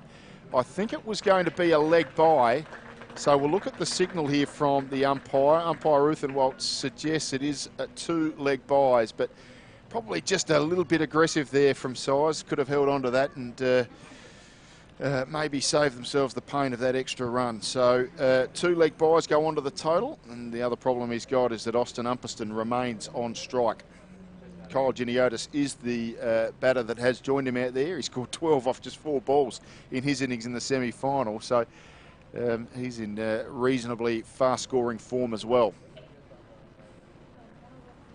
Run rate up to 9.48 now. Fielder goes out in the offside. Just got to try and protect or find a ball that doesn't allow Umperston to swing it out over that leg side boundary. And, well, that's one way of doing it. But unfortunately, it costs you a run and you're going to have to re-bowl it anyway. A wide outside the line of the off stump. You understand the logic. He is trying to protect the short boundary on the leg side. And as you can see, the way the pitch is very much offset on this screen. It is because it is over on the eastern side of the ground, and Austin Umperston has made an opportunity, or has taken full advantage of the opportunity of hitting in that direction. So Joel Size trying to bowl wide outside the off stump. That one too wide, cost him a wide. He's in again and bowling to Umperston, and this one will go for 6 as well, unfortunately. And there's not much the young kid can do, but that was a bit of a poor ball. I think he went for a slower ball there. It was a knee-high full toss on leg stump. Yeah, slower ball, tried to bowl the little off-spinner, went to ground as he bowled at the young fellow, and that's gone out over the boundary for 6 as well. So, bit of pressure on him now. He'll be regretting giving up that overthrow, I think, because that was getting Umperston back on strike just wasn't what he wanted to do. Another big boundary to Umperston. He's on 108. He's on 106, I beg your pardon. Yeah, costly that overthrow there, and Umperston hitting that short boundary. He's really taking toll at the moment. So Oz will have another go. This one's wide outside the line of the off stump. So a bit of pressure on the young fellow. It looks like there'll be a second wide as well. Keeper Ryan King just didn't quite sit nicely in the gloves for him. So the one positive for young Joel Size is he gets a crack at the, costs him 2 wides, but he does get a crack at the new batter, Kyle Giniotis. Umferson's starting to feel the effects. So I think two of a long, lovely innings and playing a game in the morning as well. We talked about the two back-to-back games. Just looking like he's starting to feel the effects of the warmth and a bit of cramp maybe. He'll have a bit of work to do with the ball as well later on, as Size bowls this ball to Giniotis, who first ball he faced, he looked to swing out over the mid-wicket boundary for 6. Only connected with the air. No cricket ball. The end of the over, the end of the 19th over. Port Adelaide steaming along, heading towards 200. 2 for 186. A costly over there for young Joel Size. 3 sixes from it. Got a wicket. Handy wicket of Aaron Sayers. But also a lot of runs coming off at 2 wides, 3 sixes. 3 wides, I beg your pardon, if you include the second one they ran, 3 sixes plus 2 leg byes. So it was a 21 run over plus 2 makes 20, was it 23? Yeah, 23 off the over, including the 2 leg byes. So 186 now Port Adelaide for the loss of just 2. It's Umperson on strike. He is hitting to the end that he probably doesn't prefer. And it'll be Robins bowling the final over to him. He laps this beautifully behind square leg for 4. Wonderful shot. The fine leg was up. He got it fine. He lapped it beautifully. Wonderful piece of batting. 4 more runs to him. Moves the total to 190. First time he's used a bit of innovation in his innings today and done that really well. Stepped across, which is the norm these days, and flicked it down to fine leg with no fielder down there. Robins is going to have to work out how he's going to bowl to him. He's hitting him over mid-off, he's hitting over mid-wicket, now hitting down to fine leg, so it's going to be tough to try and curtail him. It's a huge challenge for the bowlers when someone's in this sort of form. He is finding all parts of the ground. This one's a full, accurate ball, well bowled. There's 1 run. They'll look to come back for 2. In fact, they've decided to come back for 2, and Austin Umperston will be run out. So a good piece of fielding down there on the boundary line. They could see what Kyle Giniotis was trying to do, and that was to get Austin Umperston back on strike. But, well, poor old Aussie, he's done a fair bit of work. He's already played a game today. He was on 110. And he just struggled to make his way back for that second run, was run out pretty comfortably. Nice piece of work with the bails from Ryan King. So the end of an outstanding innings in this grand final comes to a close, and we'll pick up the noise of the crowd as they applaud a wonderful innings from Austin Umperston out for 110.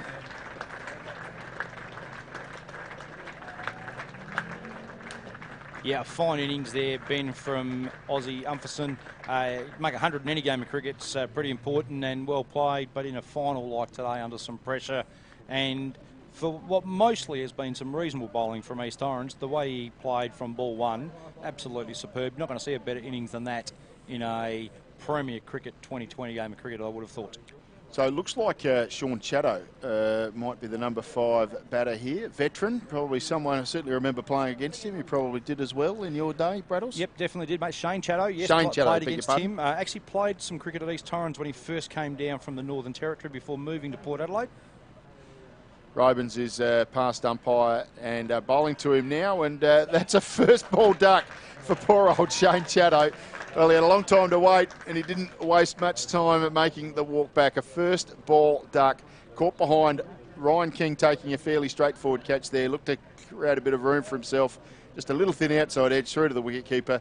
And another wicket to East Torrens, so it's 4 for 191 now. 4 for 191. Yeah, we spoke about Jake coming in late in the innings in his strikers cricket on a hiding to nothing there, although coming in at 3 for 190 is not all that bad position to be coming in at, but tough to build an innings from there. And I think, Ben, we missed that previous. I think this might be Shane Chatto into bat now. Might have been Damon Kerr, who played a very good knock. I think he's the top scorer for Port Adelaide in the semi-final against Adelaide. So Damon apologised, mate, although you probably didn't really want to be telling having too many people know that it was you who got knocked over first ball. But that was Shane Chatto now, who crashes that one nicely out through extra cover and picks up 1 run. So just 2 balls left in the innings. They've taken 6 off this over, and that brings, I think it might be Kyle Giniotis back on strike. Over his bat now. Waits for Robins, who's with him. It's a good length ball. It's hit high out towards long off. Fielder gets under it, takes a very simple catch. Nice piece of fielding out there. I think it might have been Jake Lehman who did the work. He's doing fine. He's fielded very well out on the boundary line, Jake Lehman. So suddenly the wickets are starting to fall. Lukey Robins did the right thing, bringing himself on to bowl the 20th. 2 wickets to him and another 3rd wicket with the run out over the course of this over. So Port Adelaide going very hard, trying to get their way as close as they possibly can to 200, but they've got just 1 ball left now. There's been 6 runs off this over so far. They're at 5 for 192. A little bit of respite for the boys, Braddles. Yeah, it'll be interesting chase this afternoon. These Torrens boys have done well the last 3 or 4, winning in those in a row, chasing 204 they chased down at Woodville Oval here recently, 170 against T20 the other night, and 158 in the semi-final. So they've got some form with chasing, which is one of the reasons why they chose to bowl and know what they had to chase this afternoon. But this is going to be a very competitive total, and everything's going to have to go right from the start, I would think, with these Torrens. So a little bit difficult to determine who's batting. We've got a bit of a funny team list here that even features Nick Benton that we know isn't in the team, as Shane Chatto just smashes this one out towards cover point. They'll only pick up 1 run, and that is the end of the innings. So an outstanding batting performance from Port Adelaide after winning the toss here at Carrot-Rolton Oval. They finished their 20 overs at 5 for 193. Wonderful innings from Aaron Sayers, who finished with 60 from 45 balls. But the story of the day was the skipper, Austin Umperston, who finished with 111 from just 61 balls. He played an absolutely outstanding innings to lead his team to 4 for 191 at the end of 20 overs. Craig Bradbrook from East Torrens, who's been joining me. Your boys have got a big job in around about 10 minutes' time. Yeah, very big chase, and Lehman and Kramer to get the innings off. If those 2 boys can get off to a good start, it gives East Torrens a chance. As in all forms of cricket, we'd want to not lose too many wickets early and leave a little bit in the bank later in the innings with Luke Robins with some of his bit hitting. He's been in very good form the last 3 or 4 2020 games, scoring quite quickly, and I think that might be required again this afternoon, Ben. So thank you for having me this afternoon. I'll probably go and retire and watch the run chase for the second part of the innings, but for those listening at home, hope I've been able to add a little bit of colour to the first innings, and from an East Torrens perspective, let's hope there's a good chase this afternoon. Yes, Ben Hook in commentary, Craig Bradbrook. We've been very privileged to have him from the East Torrens camp giving us special comments, and he knows full well that his boys have got a massive chase on their hands. It'll get underway in around about 8 minutes' time. East Torrens chasing 194 for victory after Port Adelaide finished 5 for 193. Austin Umperston, the lead man, 111 from 61 balls. We'll be back in around about 5 minutes from now.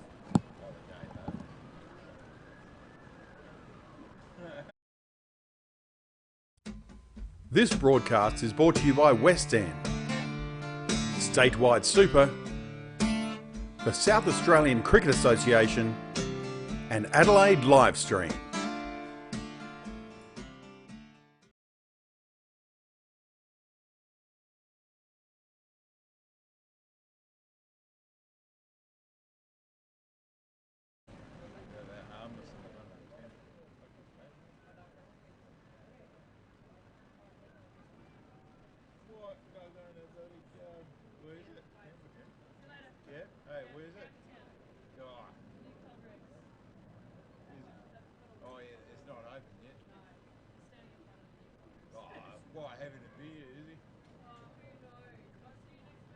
See you next week, huh? Oh, you know Kelly, the Kelly brothers.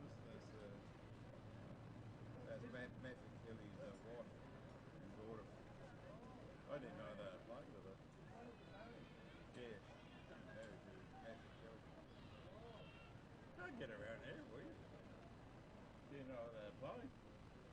This is great. Nothing in the thing. Playing Ganil. No, they're just batting. They still haven't batted yet. They 4 for 6 on. Still kick your ass. Still kick ass, isn't it? Hey, we're playing Ganil.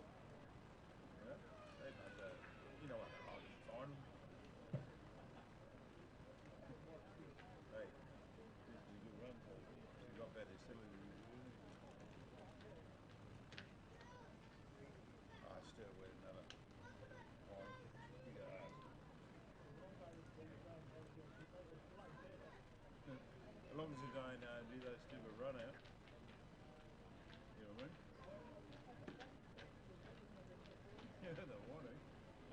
choice now. Get it as a loser.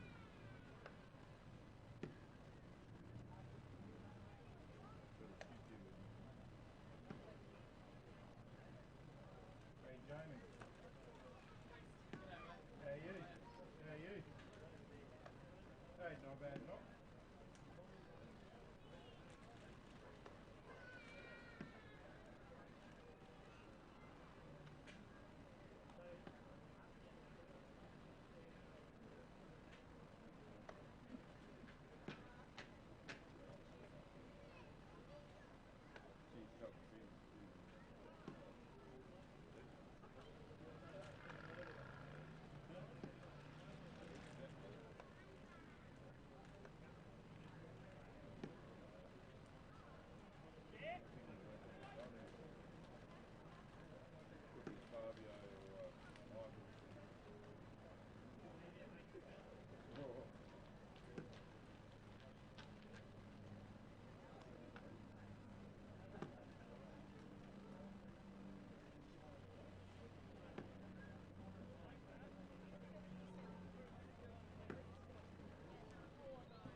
This broadcast is brought to you by West End, Statewide Super, the South Australian Cricket Association, and Adelaide Livestream.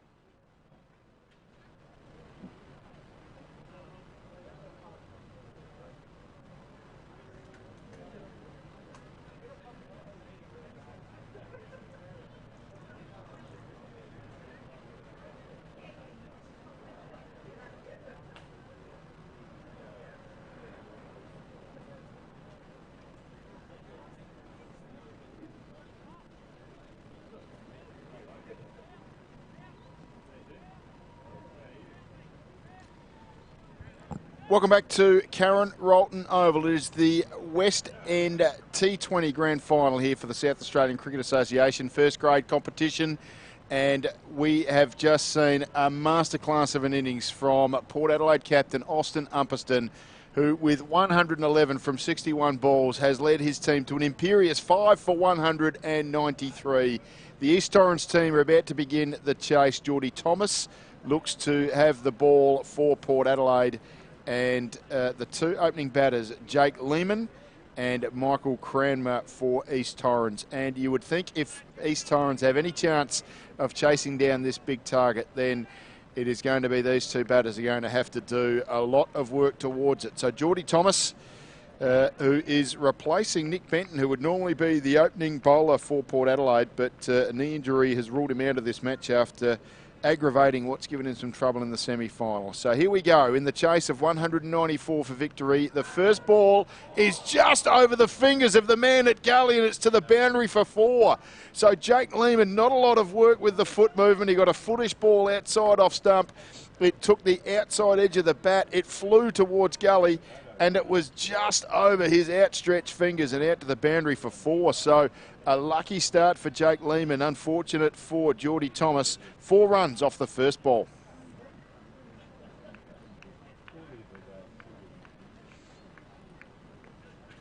So Lehman back out of the Adelaide Strikers side, a handy inclusion for East Torrens. He's over his bat now and he faces Thomas, and this one he squeezes, looking to run it fairly fine towards third man, where there's only a short third man. No man out in the boundary there. He just squeezed it on the bottom half of the bat, and it was the wicketkeeper who did the work.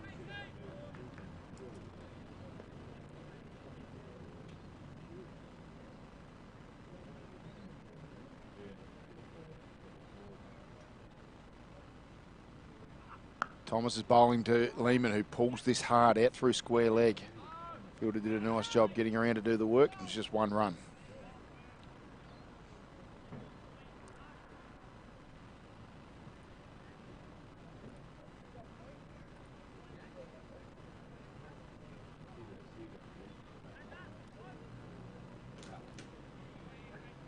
Damon Kerr, the Port Adelaide wicketkeeper.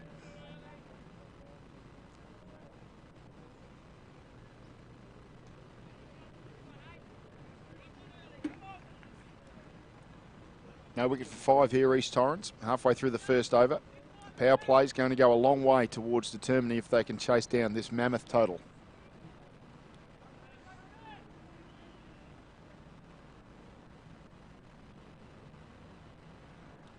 Thomas is in again from the southern end, bowls to Cranmer, who can't beat the man at short, straight mid-wicket.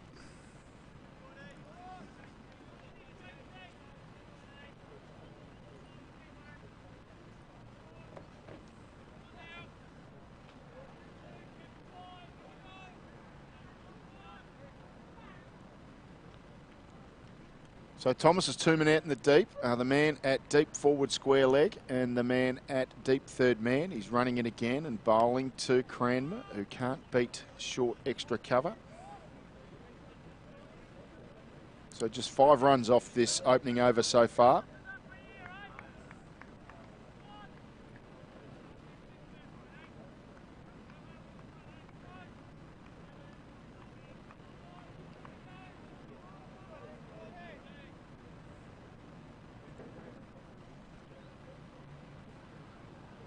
Thomas is in again. Bowls to Cranmer, who slashed hard at a wide one. It is called a wide as well, so Thomas will have to re-bowl that.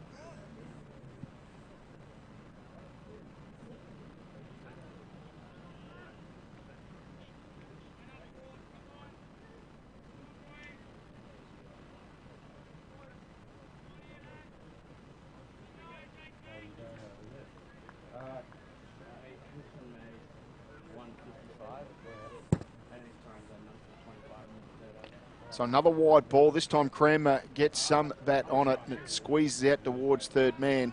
Sayers does the fielding down there. 1 run, the end of the over. 7 from the first over of the East Torrens chase.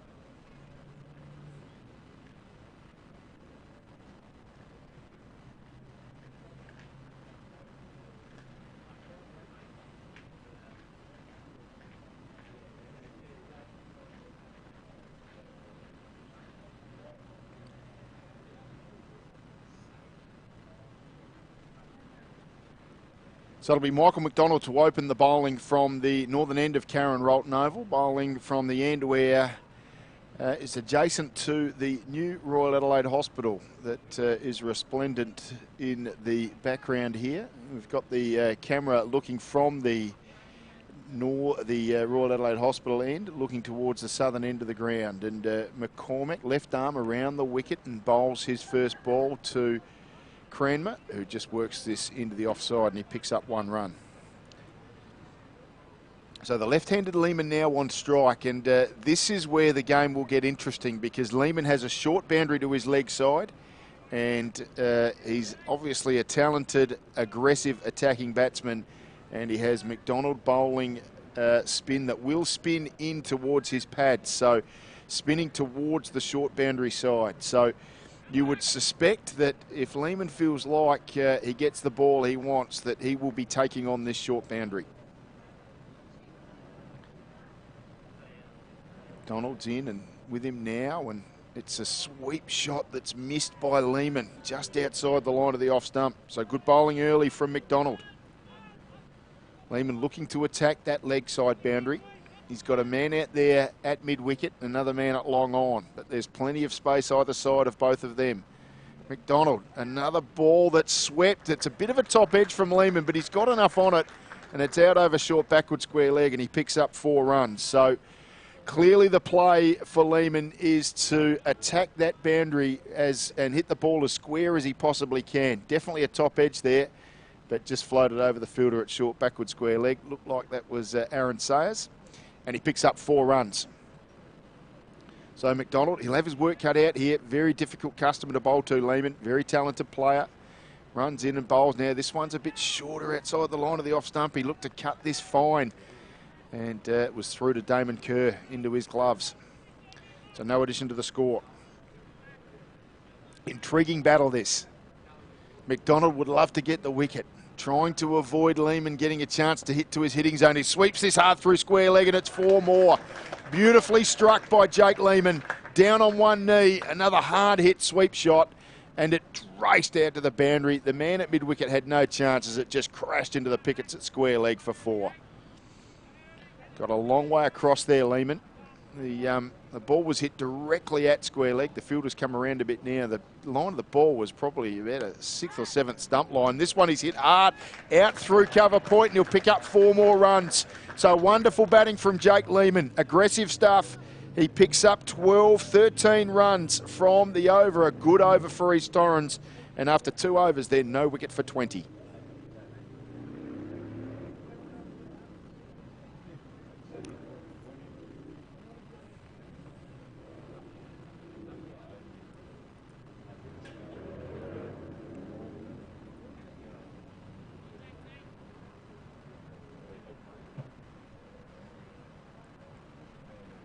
So 194 to win, as you can see.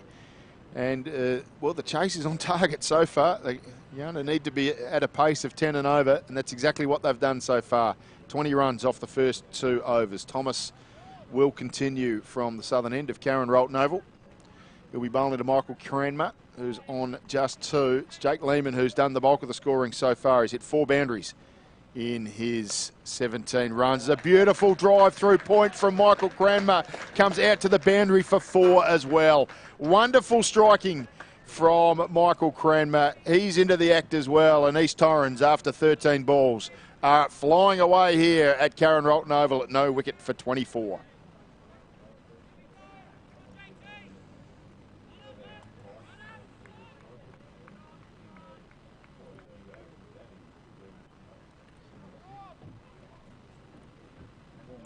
Thomas is at the top of his mark again, runs in now and bowls to Cranmer. Just looks to squeeze this down to third man, but again, a thinnish sort of inside edge, and it's Damon Kerr behind the stumps who does the work.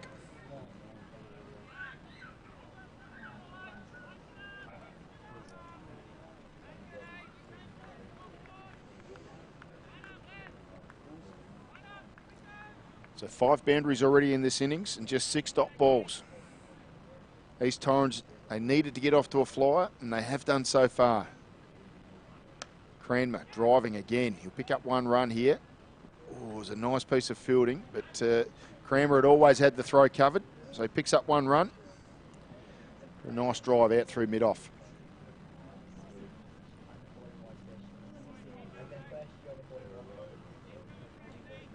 So no Nick Benton in this Port Adelaide lineup. And that will not aid the defence they're trying to mount of 193. They've got plenty of runs, but they don't have their lead man in the attack.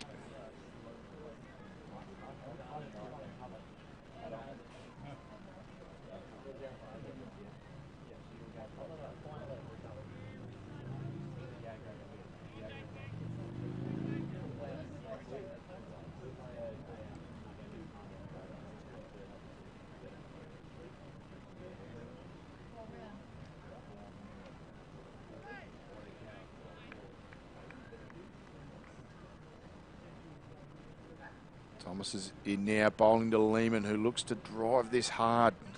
Just sort of squeezed it into the pitch. Didn't get much of it. And fielded out there at extra cover. No addition to the score. Which is no wicket for 25.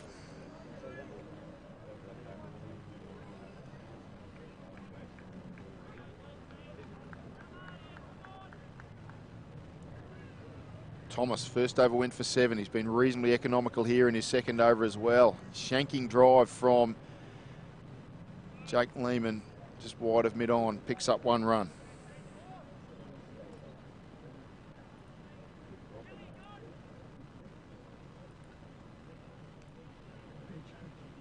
So Lehman on 18, Cranmer on 7.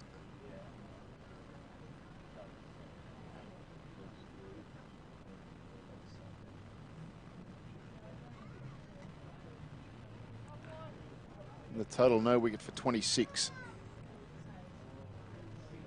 1 ball remaining in this over from Thomas. It's his second. It's the third of the innings.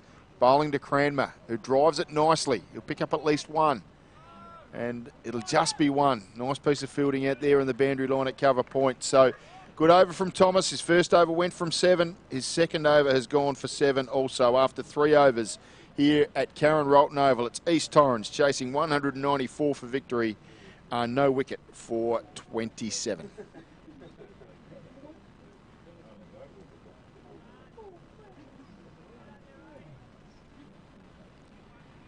So changing the bowling from the northern end, it looks like Alex Garlick into the attack for the Magpies.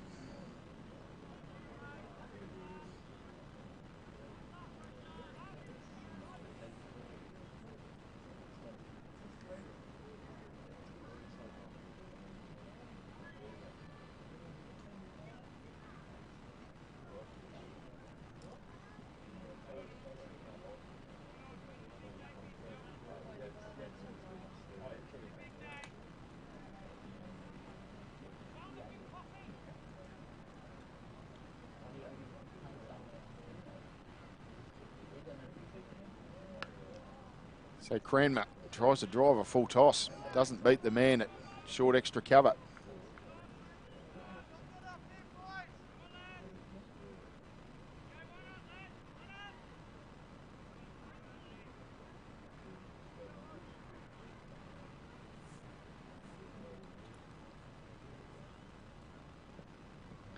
Oh, Cranmer looked to cut this one. No bat on it.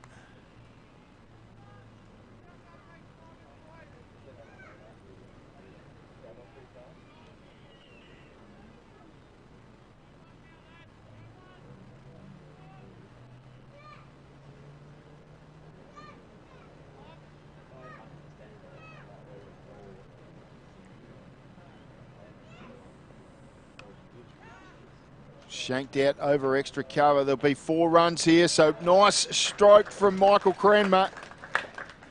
Couple of dot balls to start this over, but that's what they're going to need. It was pretty much a half volley there from the bowler, and Cranmer didn't get all of it, but he got enough of it to get it to that short boundary and picks up 4 runs.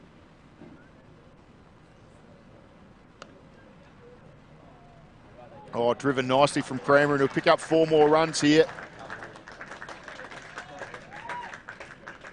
Was the man at mid-on who dived around to his left, but it was well struck, didn't get a hand on it, and it goes all the way to the boundary for 4. So no wicket for 35 here, East Torrens. The chase so far is on track. Getting boundaries in this power play. Cranmer again drives. This time the man at mid-on will get around and stop it and keeps the scoring to just 1 run.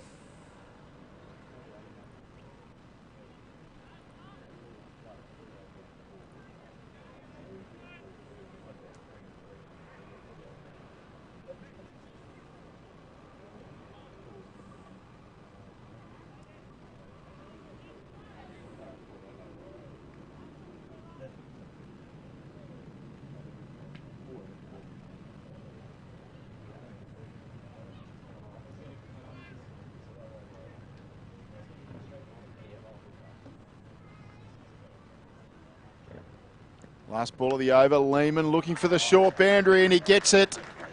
Nice striking from him. It was a full toss. And the umpire just making sure he's got the signal right. It's given 4. So it was a full toss that Lehman just dispatched comfortably out over deep mid-wicket. Just a couple of bounces and into the pickets for 4 runs. So an expensive over there for Port Adelaide. A handy one for East Torrens. There's 13 runs off it and they move to no wicket for 40 from 4 overs.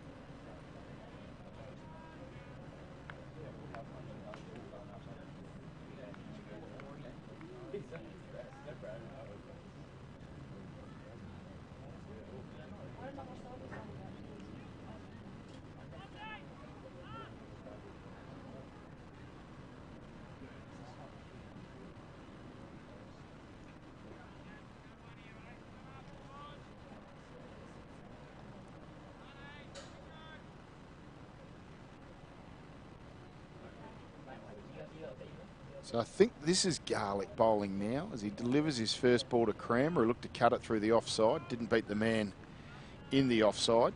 It might have been Upperston who bowled the previous over. He's had a tough day of it.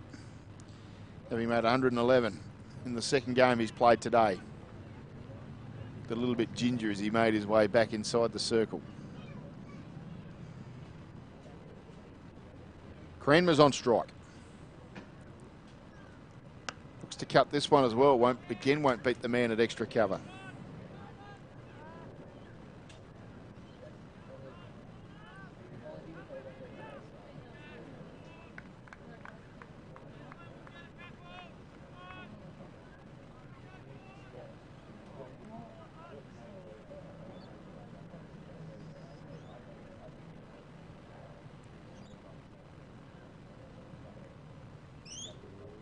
So the third ball of the over, and Cranmer drives and drives it elegantly back past the bowler for 4 runs.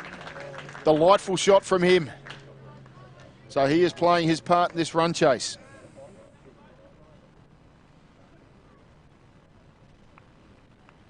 The 4th boundary that East Torrens have scored in the last 7 balls.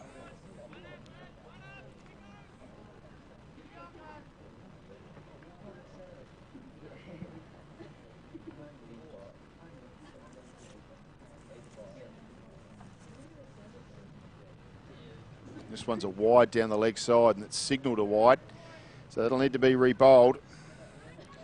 And we're seeing here for both bowling teams, it is a challenge. It's a fast outfield, it's a small ground. There's a particularly small boundary on the eastern side off the ground. And it's the pressure of getting the ball in the right area consistently is getting to the bowlers. Cranmer is over his bat again. This time he cuts it out through extra cover. Won't beat the man out there in the deep, who restricts the scoring to 1. Nice throw in as well.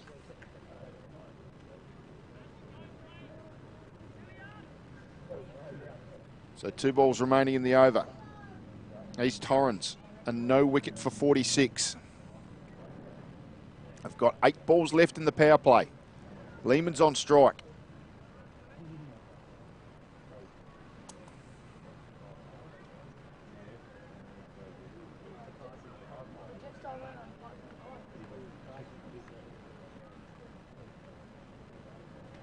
around the wicket. Lehman pulls hard, and he'll pick up 4 runs. Lovely batting from Jake Lehman. Well, it's the sort of bowling he prides himself on being able to put away. It was a bouncer, but it was a short ball. I don't know if it was a bouncer, but it was definitely a short ball. Didn't get up that high, about waist height. And Lehman, well, he made pretty simple work of that. Pulled it hard out behind square leg. Picks up 4 runs. So this is Garlick into the attack. It was Umperston who bowled the previous over. Garlick around the wicket. Bowls to Lehman. That's a ball that he was trying to cut down towards third man, but it beat the outside edge of the bat. And young Garlick very gladly takes his hat from the umpire after an over that was beginning to look expensive, but in the end it only went for 10. And after 5 overs, East Torrens, no wicket for 50.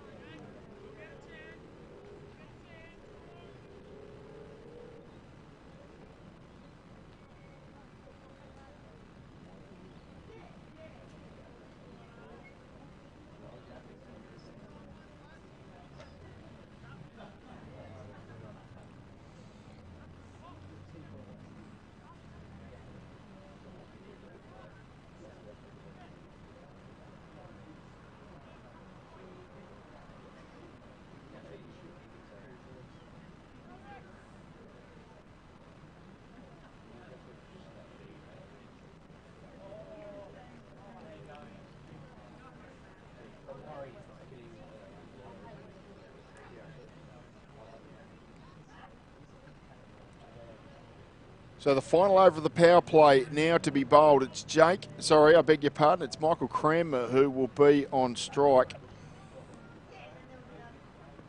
And it's a spin from the Northern or Royal Adelaide Hospital end of Karen Rolton Oval and a dot ball to start. We've got Carter into the attack here. Just waiting for confirmation of that. Distinctive by his shoes. Runs and bowls, and Cranmer looks to sweep this. He looked to sweep it hard out over deep backward square leg. In fact, instead he got just a top edge, maybe a bit of glove. No, umpire says leg by. So 1 run to the total. And Michael Cranmer remains on 22. Brings Jake Lehman on strike. And Lehman will probably like the look of Carter because he's got a very short boundary out to that eastern side of the ground. Great opportunity for Lehman to score some runs. He's had that dreaded task of batting in the middle order for the Adelaide Strikers. It's a very, very difficult job coming in. Not getting a bat that often, and when you do, you really only get about 2 or 3 overs at the most. And this one's driven hard towards extra cover. Can't beat the fielder there, and there's no run.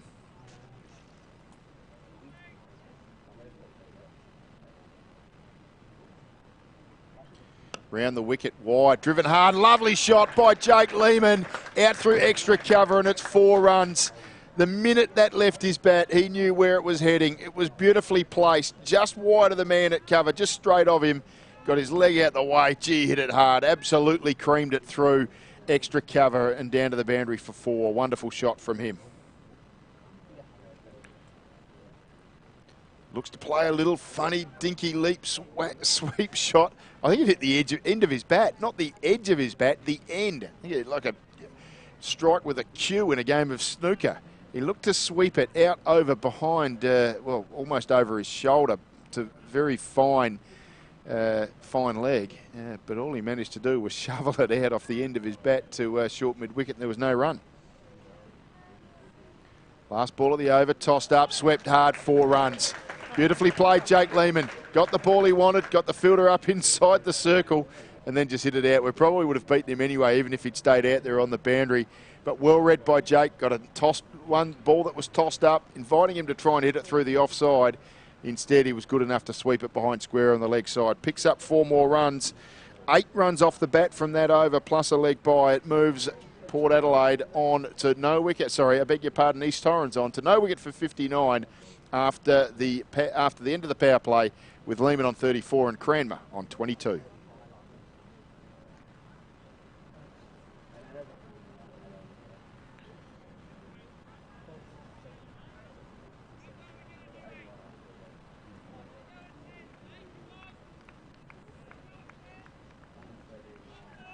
So a wonderful chase so far from East Torrens. Port Adelaide were 1 wicket for 50 at the end of their power play. It is no wicket for 59 here, the East Torrens reply.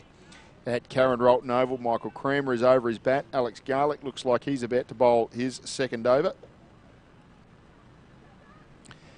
And he bowls now, foolish ball, and Kramer drives it hard. Won't beat the man at extra cover out in the boundary line. 1 run.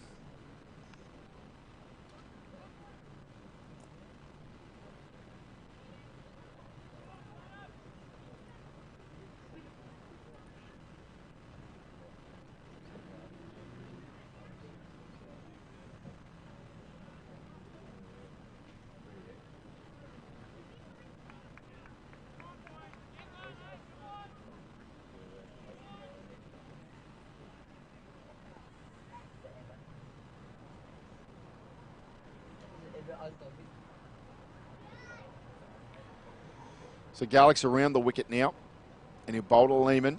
Familiar crouch, cuts hard, 4 runs. Beautiful batting from Lehmann. Very, very nicely played. Picks up 4 more. Continues to keep his team on track. Lehmann's moved to 38. He's got there in a hurry. He's got there in a minimum of fuss. Michael Kramer there with him on 23.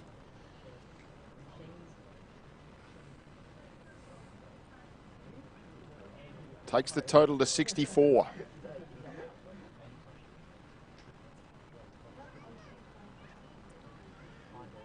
You can see it there on the screen. East Torrens 130 more runs from 82 balls. It looks like a Herculean task, but while these two are at the crease and doing the sort of damage they're doing, it is well within their reach. Lehmann pulls, and this one's going to be runs as well. Probably be 2 down here as the fielder from mid-wicket gets around behind square on the leg side and cuts it off. So 2 more runs to Lehmann, 2 more to the total. East Torrens, I beg your pardon, have traipsed along very nicely to no wicket for 66.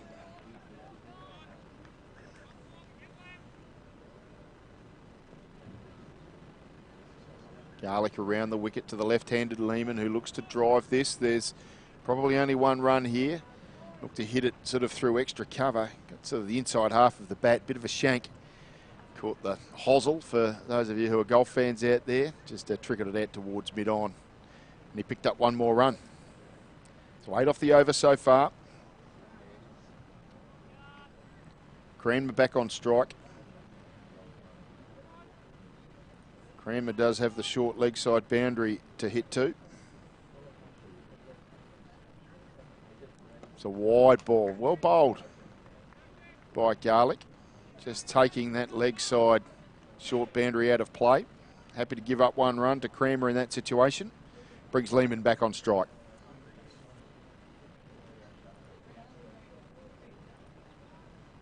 So last ball of the over from young Alex Garlick.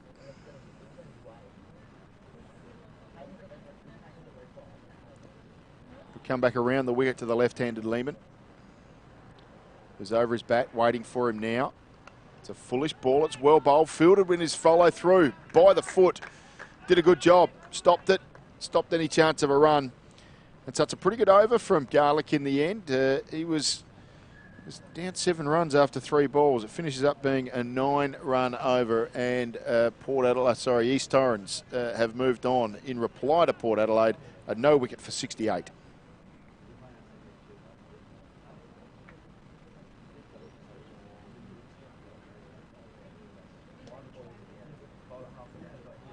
Richard Carter will bowl his second over from the northern end.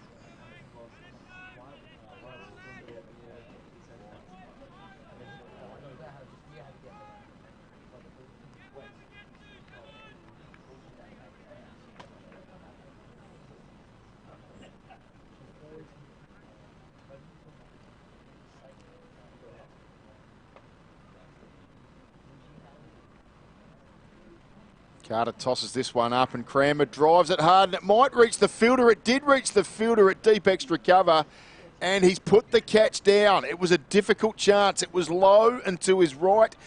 He moved quickly in and towards the ball. He had to make some ground. He did do all of that. The ball was about Well, somewhere between around ankle and knee height when he finally got to him, but the ball hit the hands and then hit the earth.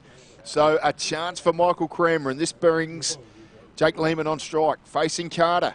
Swings it hard out over extra cover. Big chance of runs here. Is at least one, probably two. Back they come now. So Lehmann picks up 2 runs. Good drive out through extra cover. Was upish. Cleared the man at short extra cover. There was a good piece of work by the fielder at deep cover to get around to his left and cut off the boundary. Lehmann looking for a little lap sweep, plays it again. This time he gets it away. They're through for 1 and back for 2. They're a big chance of 3 here. Cranmer turns and runs through as Aaron Sayers, who had to make a lot of ground from out in the deep just behind square leg. And it's 3 more runs to Jake Lehmann. So clever batting. Plenty of power in this innings so far, but also a little bit of guile. Very effective shot when he gets it away, because there is no fielder anywhere in that vicinity. So even though the ball didn't reach the boundary, there was a very comfortable 3. Carter bowls to Cranmer, who drive. Didn't get all of it, but it'll pick up 1 run out there to mid-off. So 7 runs so far off the over. The total is no wicket for 75.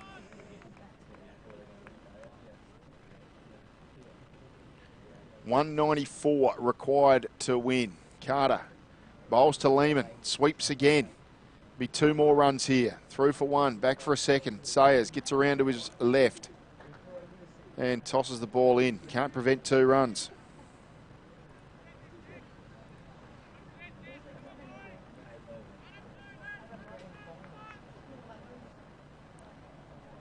Total to 77. Last ball of the Carter over. Lehmann sweeps. He'll pick up 1 run. Swept it onto his pad. Just trickled out behind square on the leg side. Kerr, the keeper, does the fielding. 1 run into the over. No boundaries for Richard Carter, which is a bit of salvation because it's the first over of the innings that hasn't conceded a boundary. So East Torrens still going along nicely. They picked up 10 from that over, and it's no wicket for 78.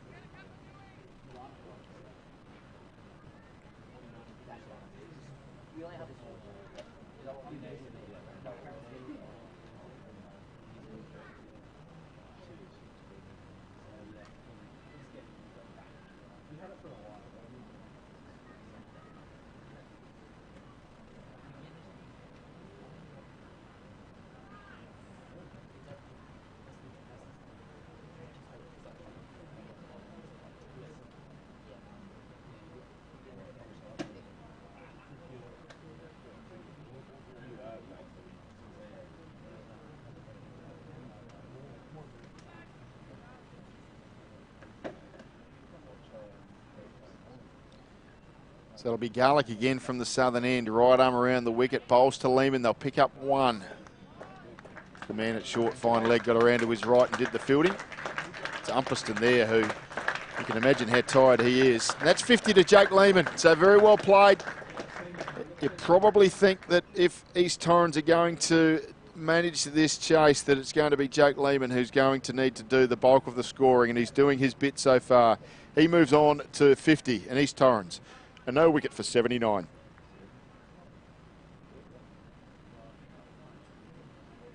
Brings Cranmer back on strike. It's a full ball that he drives. Won't beat the man out the boundary at long off, and they pick up 1 run.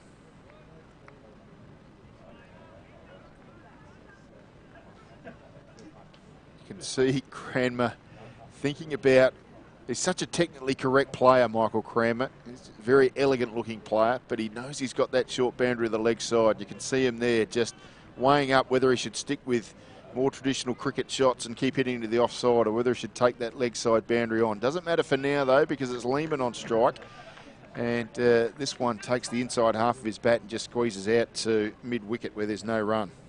So good over so far from Alex Garlick. Tough to defend here. We've seen plenty of runs so far in this West End Saka T20 men's first grade grand final. Good game of cricket, evenly poised. As Lehmann hooks this out over fine leg, and it's 6 runs. Wonderful shot from Jake Lehmann. Well, Alex Garlick just erred a little with his length, and Lehmann rocked onto the back foot as quick as he possibly could and hoiked it out over behind square, around towards where a traditional fine leg fielder would be. It's a long boundary down there, but no problems for Jake Lehmann. He clears the rope, he picks up 6 more runs, and he moves on to 57. 56, I beg your pardon.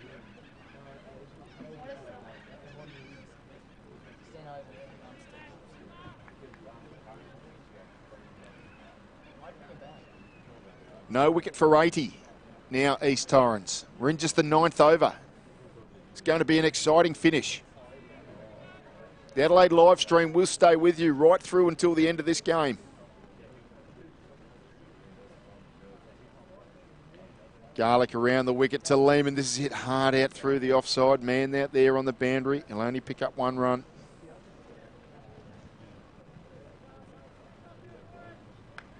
No wicket for 87, East Torrens.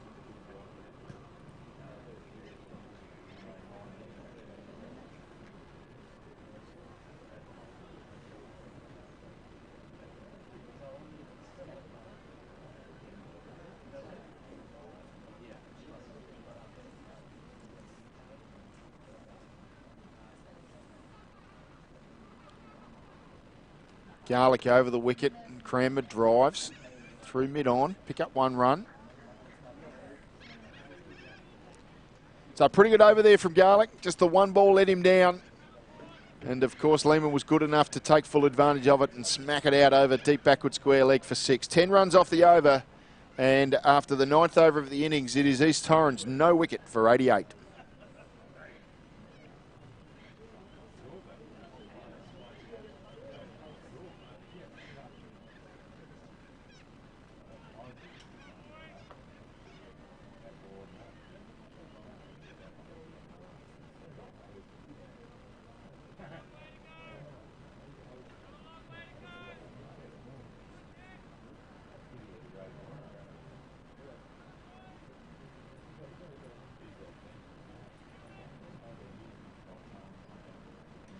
So it's Richard Carter who's going to bowl the 10th over of the East Torrens innings.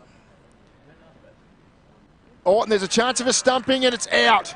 So what a big wicket from Richard Carter. It was a faster ball outside the line of the off stump.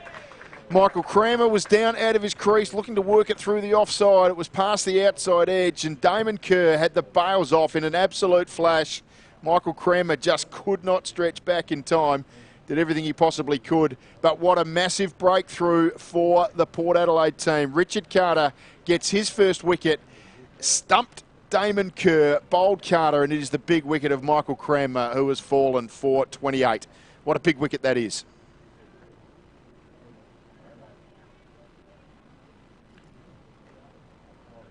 So 1 for 88. 88-run partnership between Lehmann and Cranmer. It was an exceptional piece of...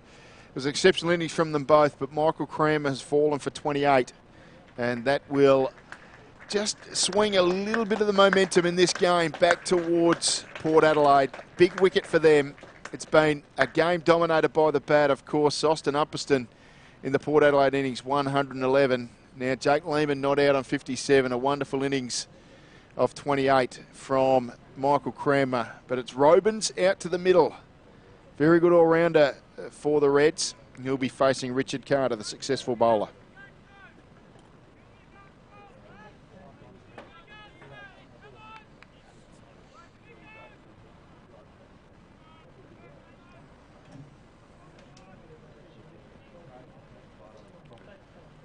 Right arm round the wicket to the right-handed Robins. Bit of byplay there. Carter caught that on the first bounce, caught it one hand. Claim for the backyard rule of 1 hand, 1 bounce. He's back in quickly, bowling to Robins. This is also defended back down the wicket. So it's been a fantastic over for Port Adelaide so far. 1 wicket, that of Michael Cranmer, and no runs. We're halfway through it. He's into his work again, bowling around the wicket. This one swept by Robins, and it swept beautifully out behind square for 4 runs. So a fuller ball from Carter. He got down onto one knee, and Robins just launched it out through backward square leg, got across his crease, played it beautifully, and no fielder out there, and it's towards the car park, and 4 runs. Robins gets off the mark. 1 for 92 here at Karen Rolton Oval.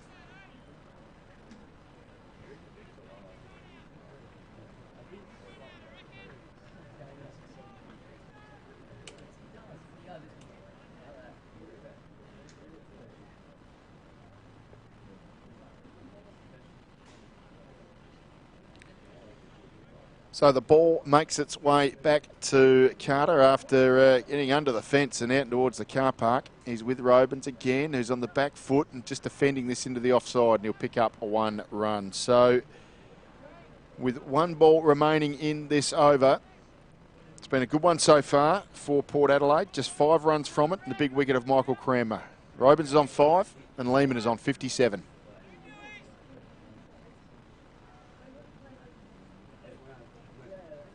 Carter round the wicket.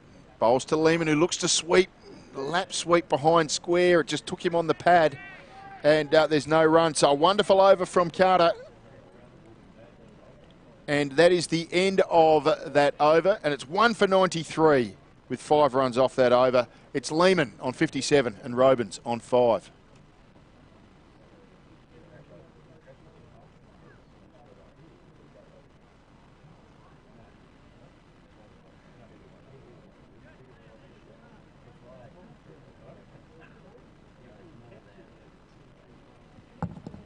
Well, we've got a fantastic final 10 overs coming here at Karen Rolton Oval. Well, who knows what the result's going to be? A Port Adelaide win, an East Torrens win, who knows? Maybe a super over. It's been fantastic bringing you this call on the Adelaide live stream. And to bring you home, we're very lucky to have Adrian Pickles in the commentary chair. Pickles, enjoy the ride home, mate. Thanks, Hookie. I've been listening to you all day while I've been at work, and I thought I'd come down for watch the exciting finish, and I've ended up in the middle of it. East Torrens 1 for 93.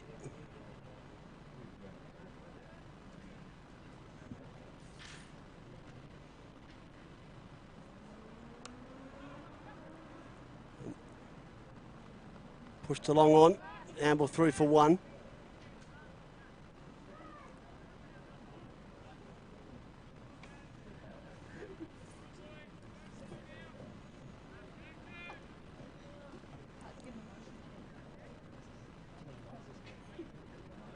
Very good chase so far on the back of Jake Lehman, the opening stand over 90. There's always going to need to be a healthy one. You can see on the bottom of your screen there the stat that's going to do all the damage. 101 runs to win, just 60 balls to go. Still some adjustments in this field.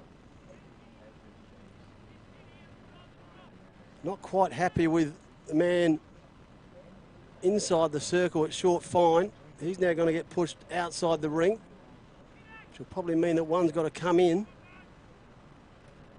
But didn't he do a sterling job? Ben Hook on the mic, flying solo for an innings and a half. It's a tough gig. Lehman, oh, the lovely dink. Played the glide, the third man. There's no one down there. Might run all the way. Pulls up now. A well-run 3. Still to go at 10 and over to get here. So if you're anywhere near the city, Tour Down Under's just finished, make your way down to Karen Rolton Oval. This one's going to go right down to the wire.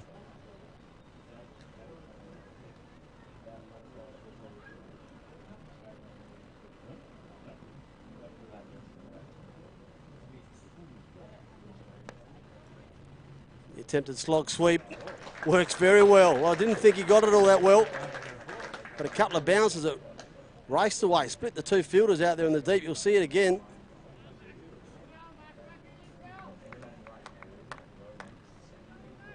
Even on replay you can see still didn't get it, but got enough of it to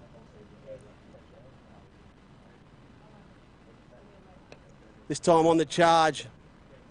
And just chunks it out of the man at square leg.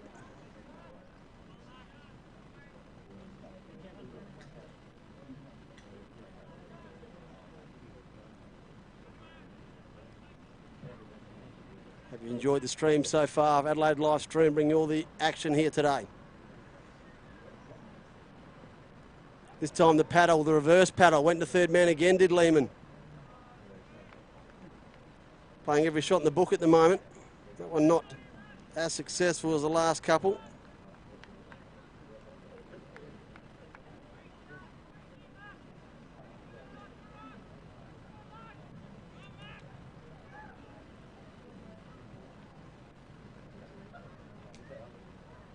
Robbins this time goes airborne. Again, he splits those two fielders on the leg side all the way for 6. Up onto the hill. Looked to back away, then moved back in a position and just clipped it beautifully. And that strong leg side field was not strong enough. He moves to 17.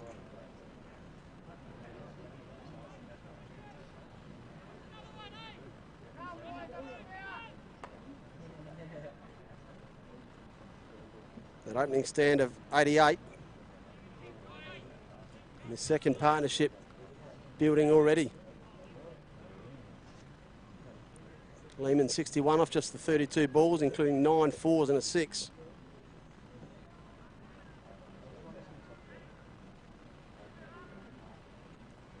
Robbins has only been out there for 8. He's got 2 boundaries and cleared the rope once himself.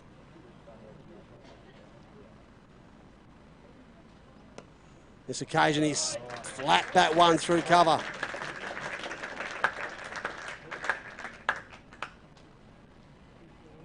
It's raining boundaries here at Carron Oval at the moment. Threw it up. Gave it every chance, but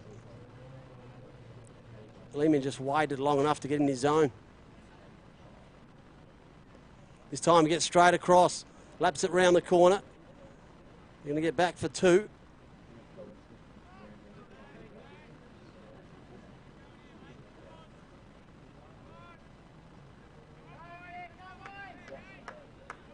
Here the effects might pick up all the encouragement out there for the Port Adelaide boys.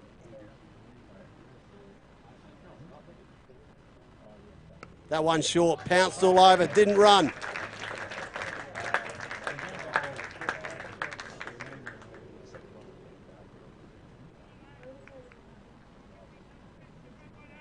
Dragged it down, and Lehmann was never going to miss out on that one. Cameraman out there getting a bit of airplay at the moment. That one Fuller again, he swats it. Can he beat the man out there? No. Good bit of work. Keeps that to 1.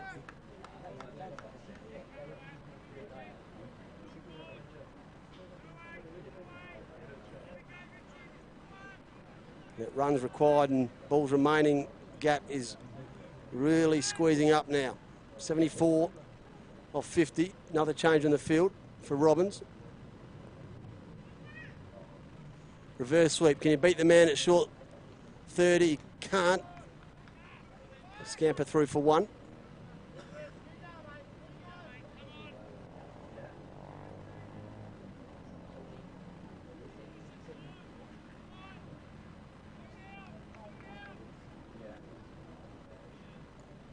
Another expensive over here. This time the sweep is fine. Half a shout. And it's going to go fine enough to run all the way. Another boundary. Real expensive over for Port Adelaide. Great one if you're an East Torrens fan.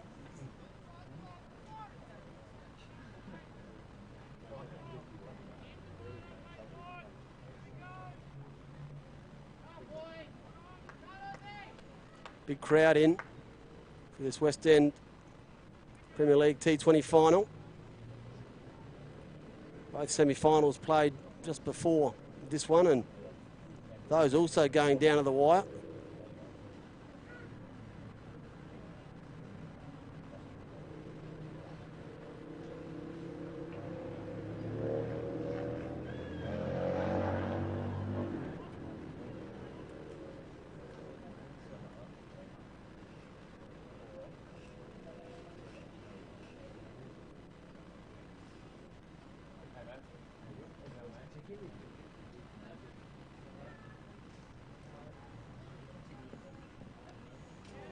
Swing and a miss.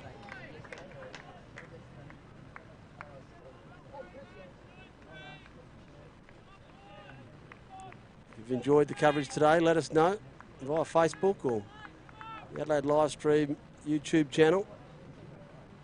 Game on all sorts of formats for you.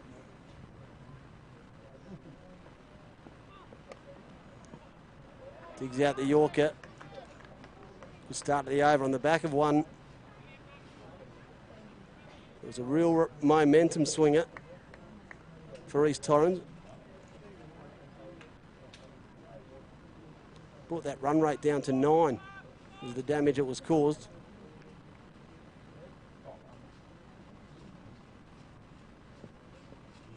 Another big swing and a miss. Acknowledge the sharp work here from the keeper.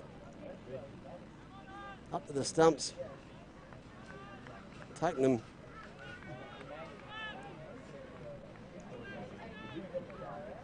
so easily. Full again. Great over this one. Needs to close it out now.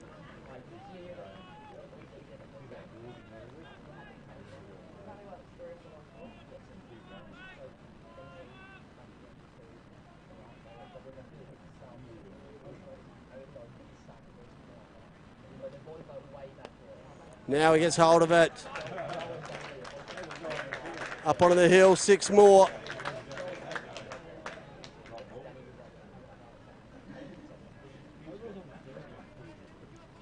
It had 2 or 3 goes at it. A couple of siders.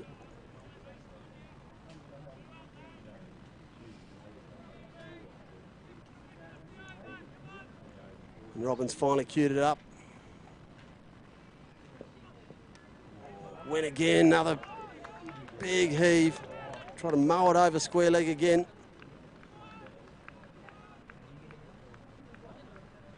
See that run rate? Just for a second, it got below 9.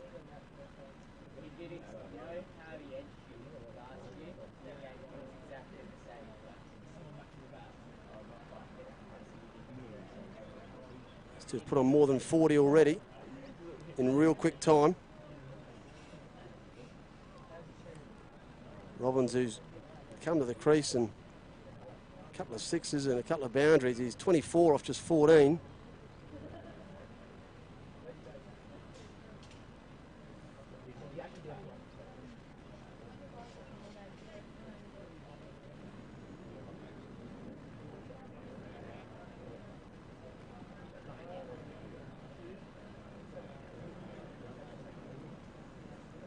You'll see a change in the bowling.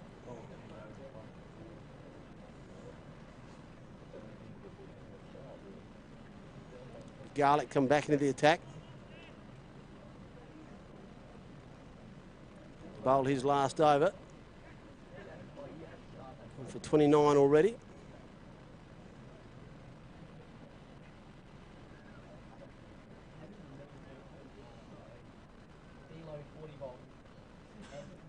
And they'll be desperately needing him to take a wicket in this one. Because it's East Torrens pair at the moment. Eyeballing the last 63 that they need.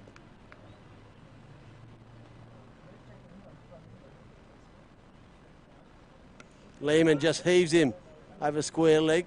Didn't get it as far as I thought he did. And we're 3 for 1. Heart would have been in his mouth momentarily.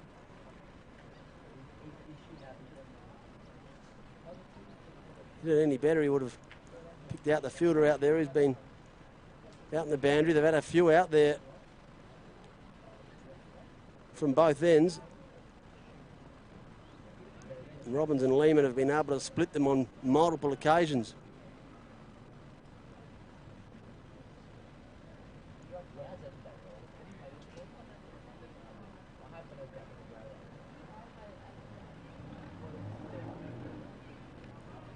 Robbins trying to back away and glide one past the man who's inside the circle at third man.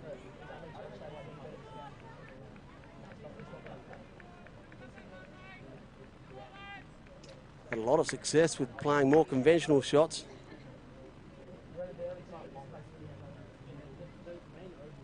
The last 40 balls of a T20 grand final.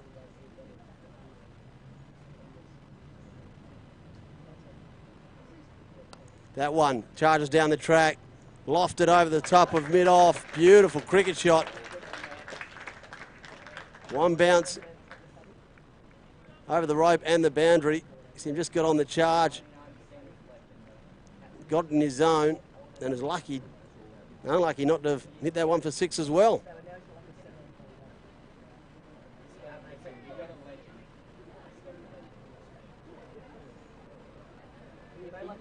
Well, you can only imagine the chat in the sheds before they came out would have been something along the lines of, we've just got to get going. They would never expect it going this well. Wide down leg side and called.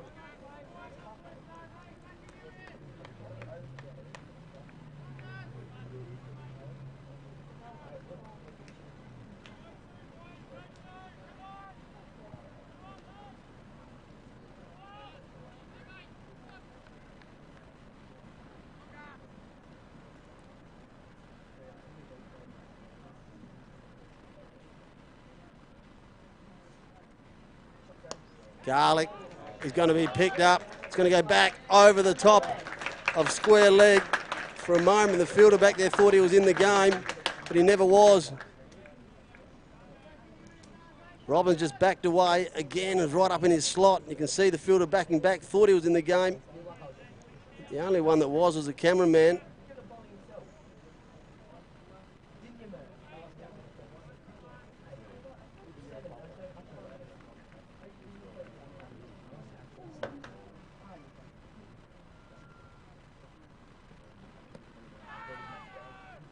Backing away, wraps him on the pads. Only ever going to be half a shout. Was well outside leg when it hit him. It's a tactic he started to do now. Back away, give himself plenty of room. Experienced head of Jake Lehman coming down. Maybe letting him know we've done enough damage in this over. Make sure you get through it. We need to stay together as a pair. 51 required off 38.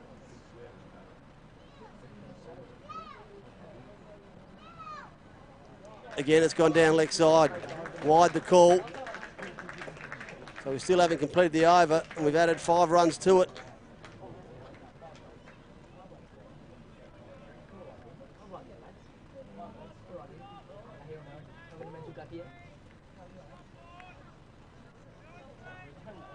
Garlic just having a bit of trouble closing this one out.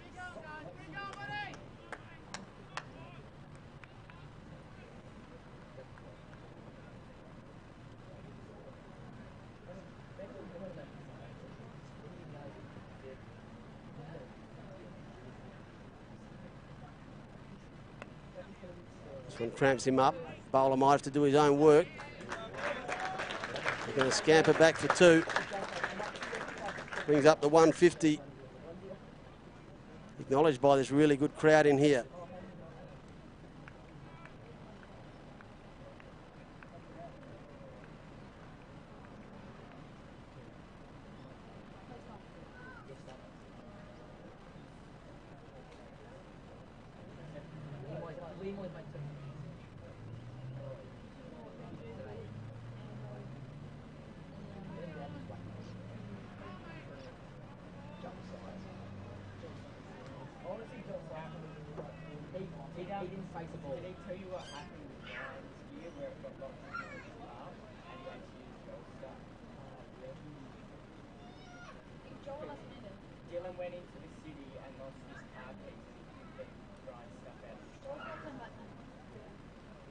Adelaide live stream bringing you all the action from the West End T20 Premier League final. Set a massive target. These Torrens have so far done everything right in chasing it down.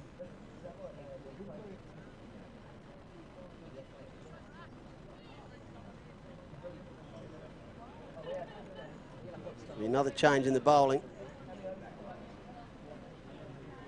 It's going to be Umperston back into the attack. Let's get some clarification on that for you. I've had the Cricket Australia acknowledgement.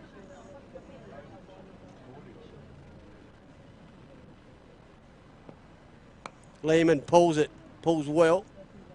Some coverage out there, so they'll just get the one.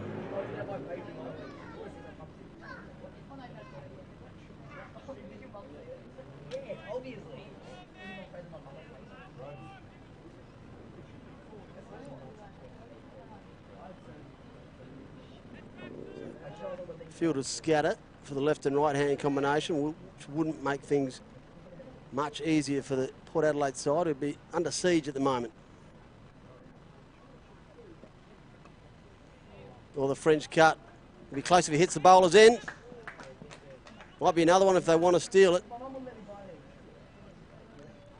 Lehman calls a halt to that. And when I took over from Ben Hook, who did a sterling job in the box, the margin was something like 30, 40 between the balls and runs to win. It's now down to 12. Another 4-ball jam down on. Squeezes down the final leg, thinking about coming back for 2, and they will.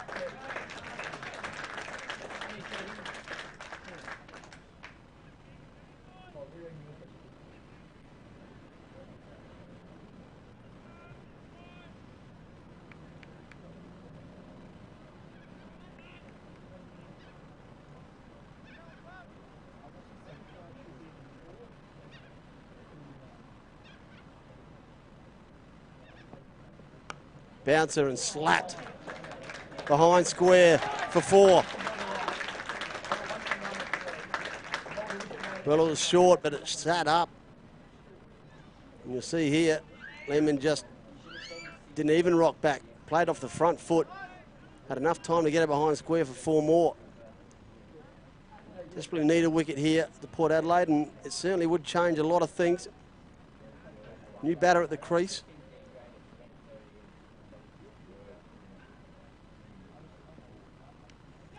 Big shout, and he's given him. Well, that's remarkable. Unbelievable take.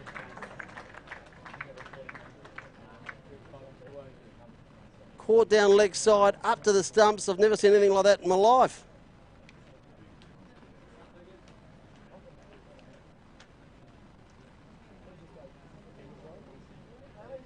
Well, Lehman couldn't believe it. Said a wicket was going to change everything. They've got the wicket. Now it's a matter of making it count.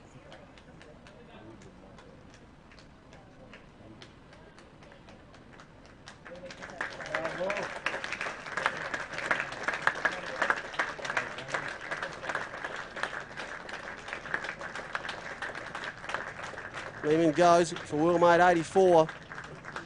And he's put his side in a really strong position.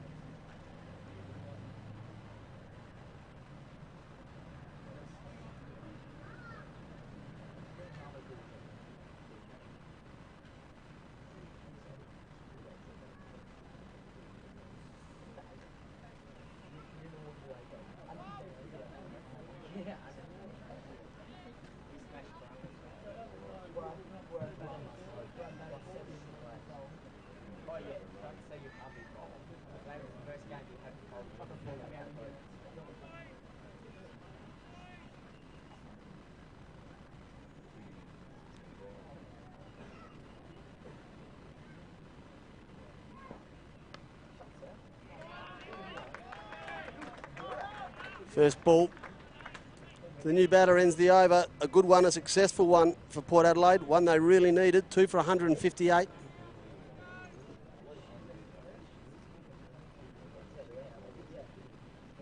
As we now get into the real business end of this West End Premier League Grand Final, T20 Grand Final.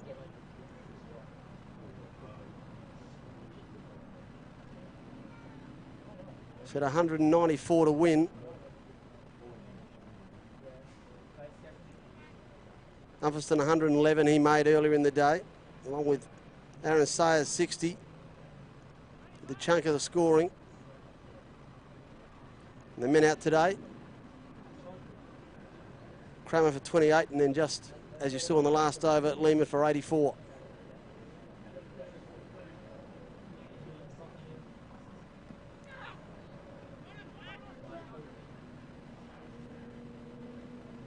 Robbins is going to get himself off strike. First ball moves to 38. Brings Dougal on strike.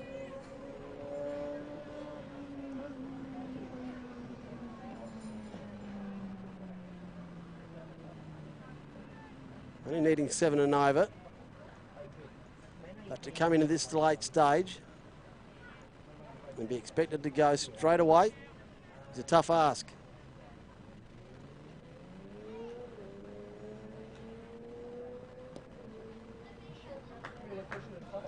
Pushes one through point, gets himself off strike. It's good batting.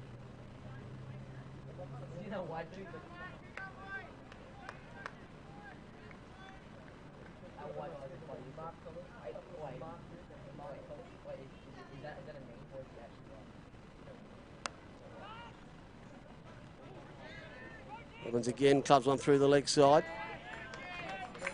Can't beat the two fielders out there deep on the rope. Gets himself another one.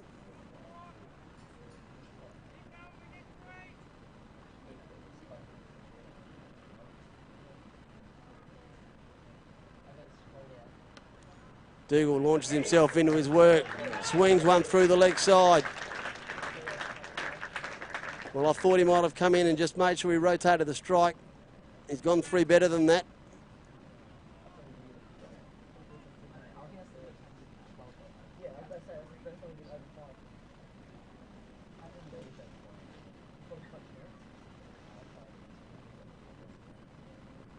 Moves himself across again, then goes airborne.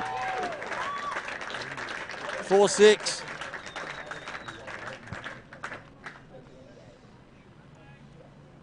Make it look easy out there.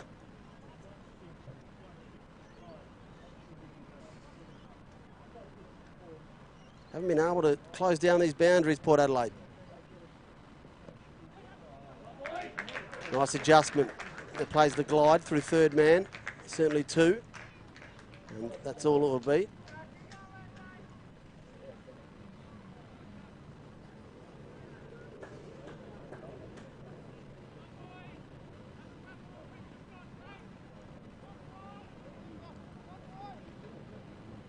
Another good over if you're an East Torrens supporter. And they've now got that equation in their favour. 21 from 24.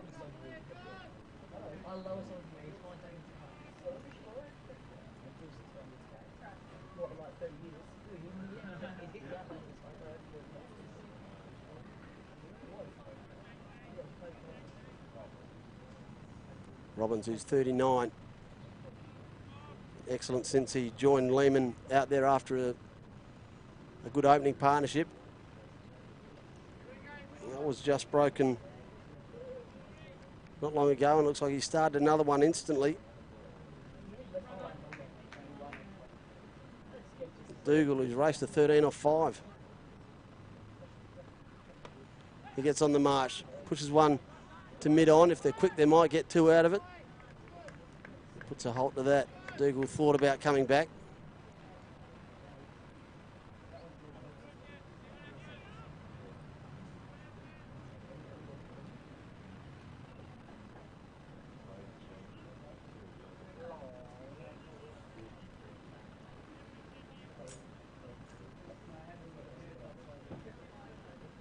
It's Thomas who's come back into the attack for Port Adelaide, having to ring the changes in this last couple. He's got 2 to go, including this one. McDonald with 1. Umperson's got 1. Garlick and Carter have both been bowled out. 23 balls remaining, 20 runs required. Dougal plays beautifully on the onside. Robbins is going to call him back for 2. Good running, aggressive running.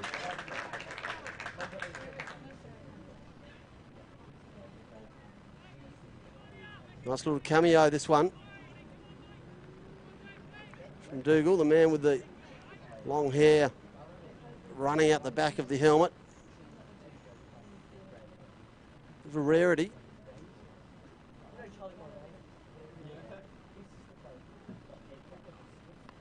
Drops it at his feet, called through quickly. And Robbins does the fielding. Even more rare.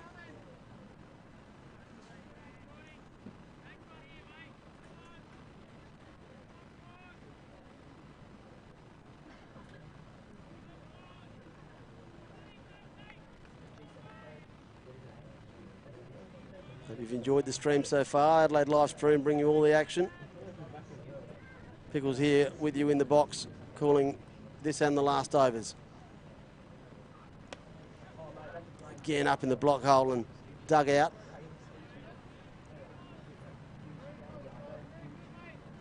Robbins gets it down to mid-on for one.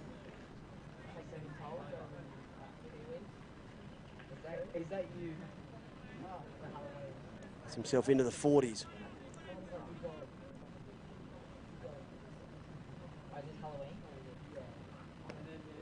Dougal again jams down at one. It's been a good over.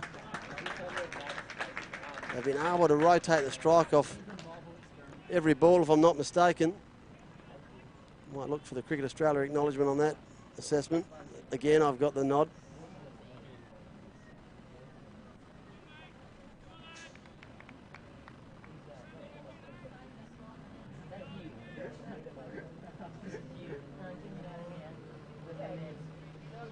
So at this stage of the game, Port Adelaide now, any dot ball is a good ball. A wicket's a gem.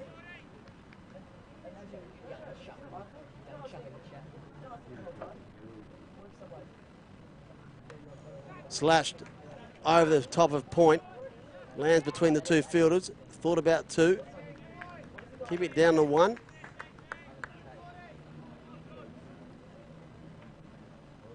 Ends the over.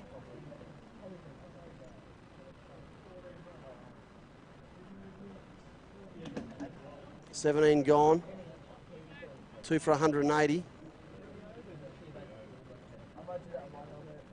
194 the target. Massive chase in the grand final.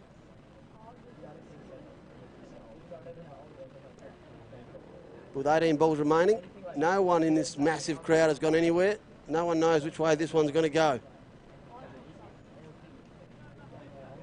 The engraver's still sitting there waiting for the instructions.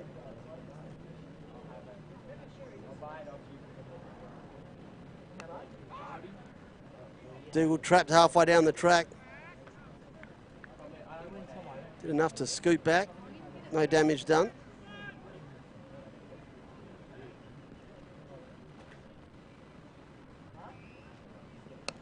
Full. Turned into a full toss. Worked on the leg side. Got coverage out there on the boundary, so just the one.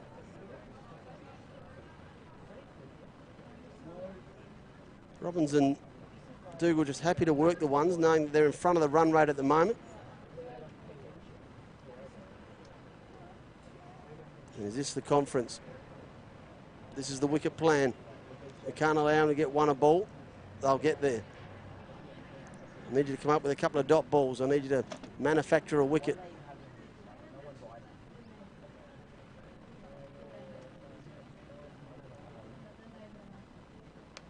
So it was flatter and faster. Dougal tried to club it over mid-wicket. Went against everything I've been saying.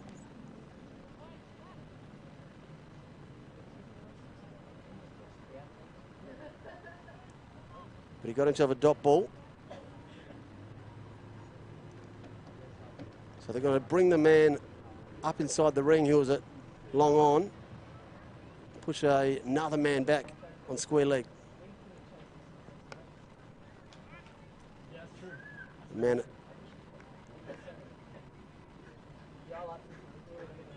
there on the rope's going to do the work. Keep us to one again. So just trickling towards this target of 194.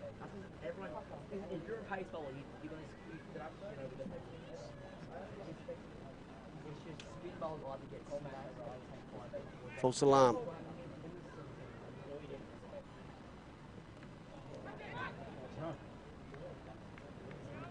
It ended up being a full toss. Tried to heave it into the grandstand for 6. We got a bit of bat on it, then some pad. For a second they thought they were in the game with a catch. It's been a good over so far, needs to finish off. Goes long. 2 men out there on the rope. Sharp bit of fielding too, kept it inside. Good over for Port Adelaide.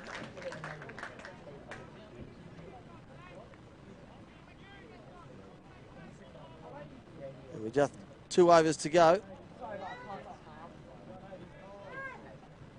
They are well and truly still in this one. Need a positive over on their side in regards to runs though. Can't keep going at a runner ball. Don't want to go to the last over with only 4 needed.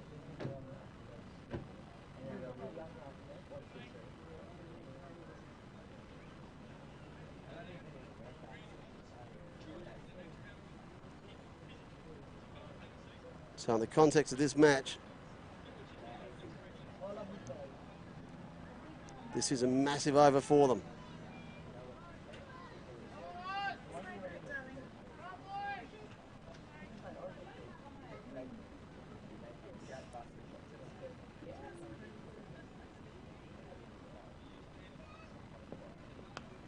Dougal can't beat the man at mid-wicket. Mid-on, rather. Misfield, they scamper through.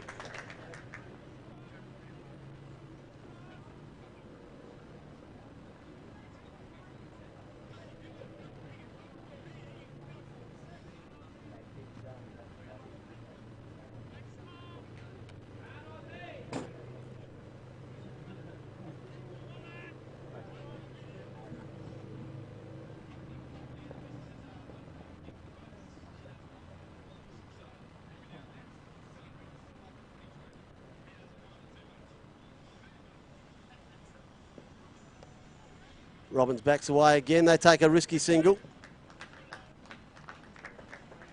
But pressure running. Good fielding, sharp work inside the circle. Couldn't force the no run.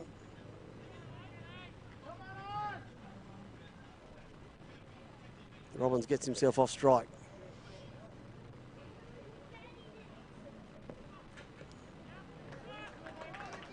Humberston beats the bat on this occasion. Another good take.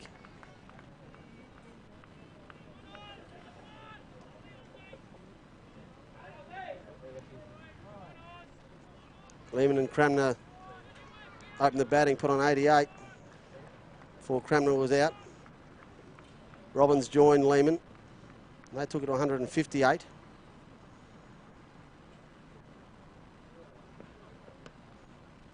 Dougal tries to mow one.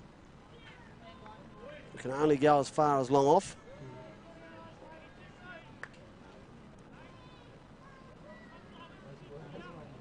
Since that time, these two, with Dougal at the crease, have taken along to 186. Dougal the enforcer, 18 off just 10.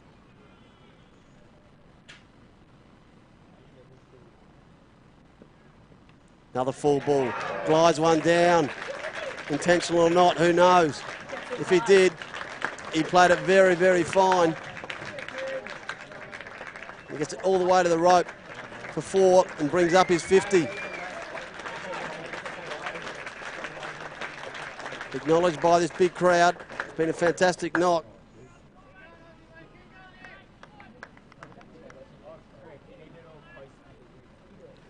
.32 balls, 4 boundaries, 3 sixes.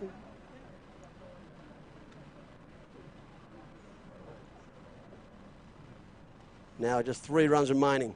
They'd love a dot ball here with Port Adelaide. They're not going to get it.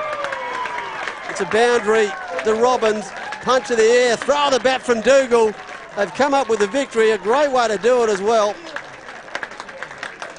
They get it done before they get to the last over. We'll have another look at it here. It was full. Robbins just heaved it away. Man inside the rope was never going to get near it. The celebrations were off tap. So, the West End Premier League T20 champions for 2019 East Torrens Cricket Club. They've beaten Port Adelaide. They've chased down 194. Been a fantastic game, fantastic effort. Runs galore.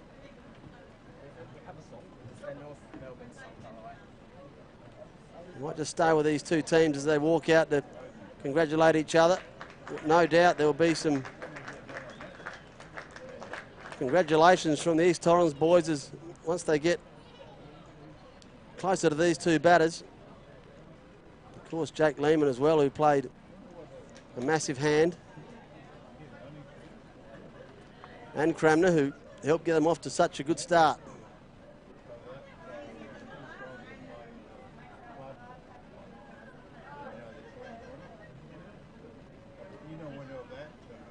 Played in great spirit, finishing in great spirit.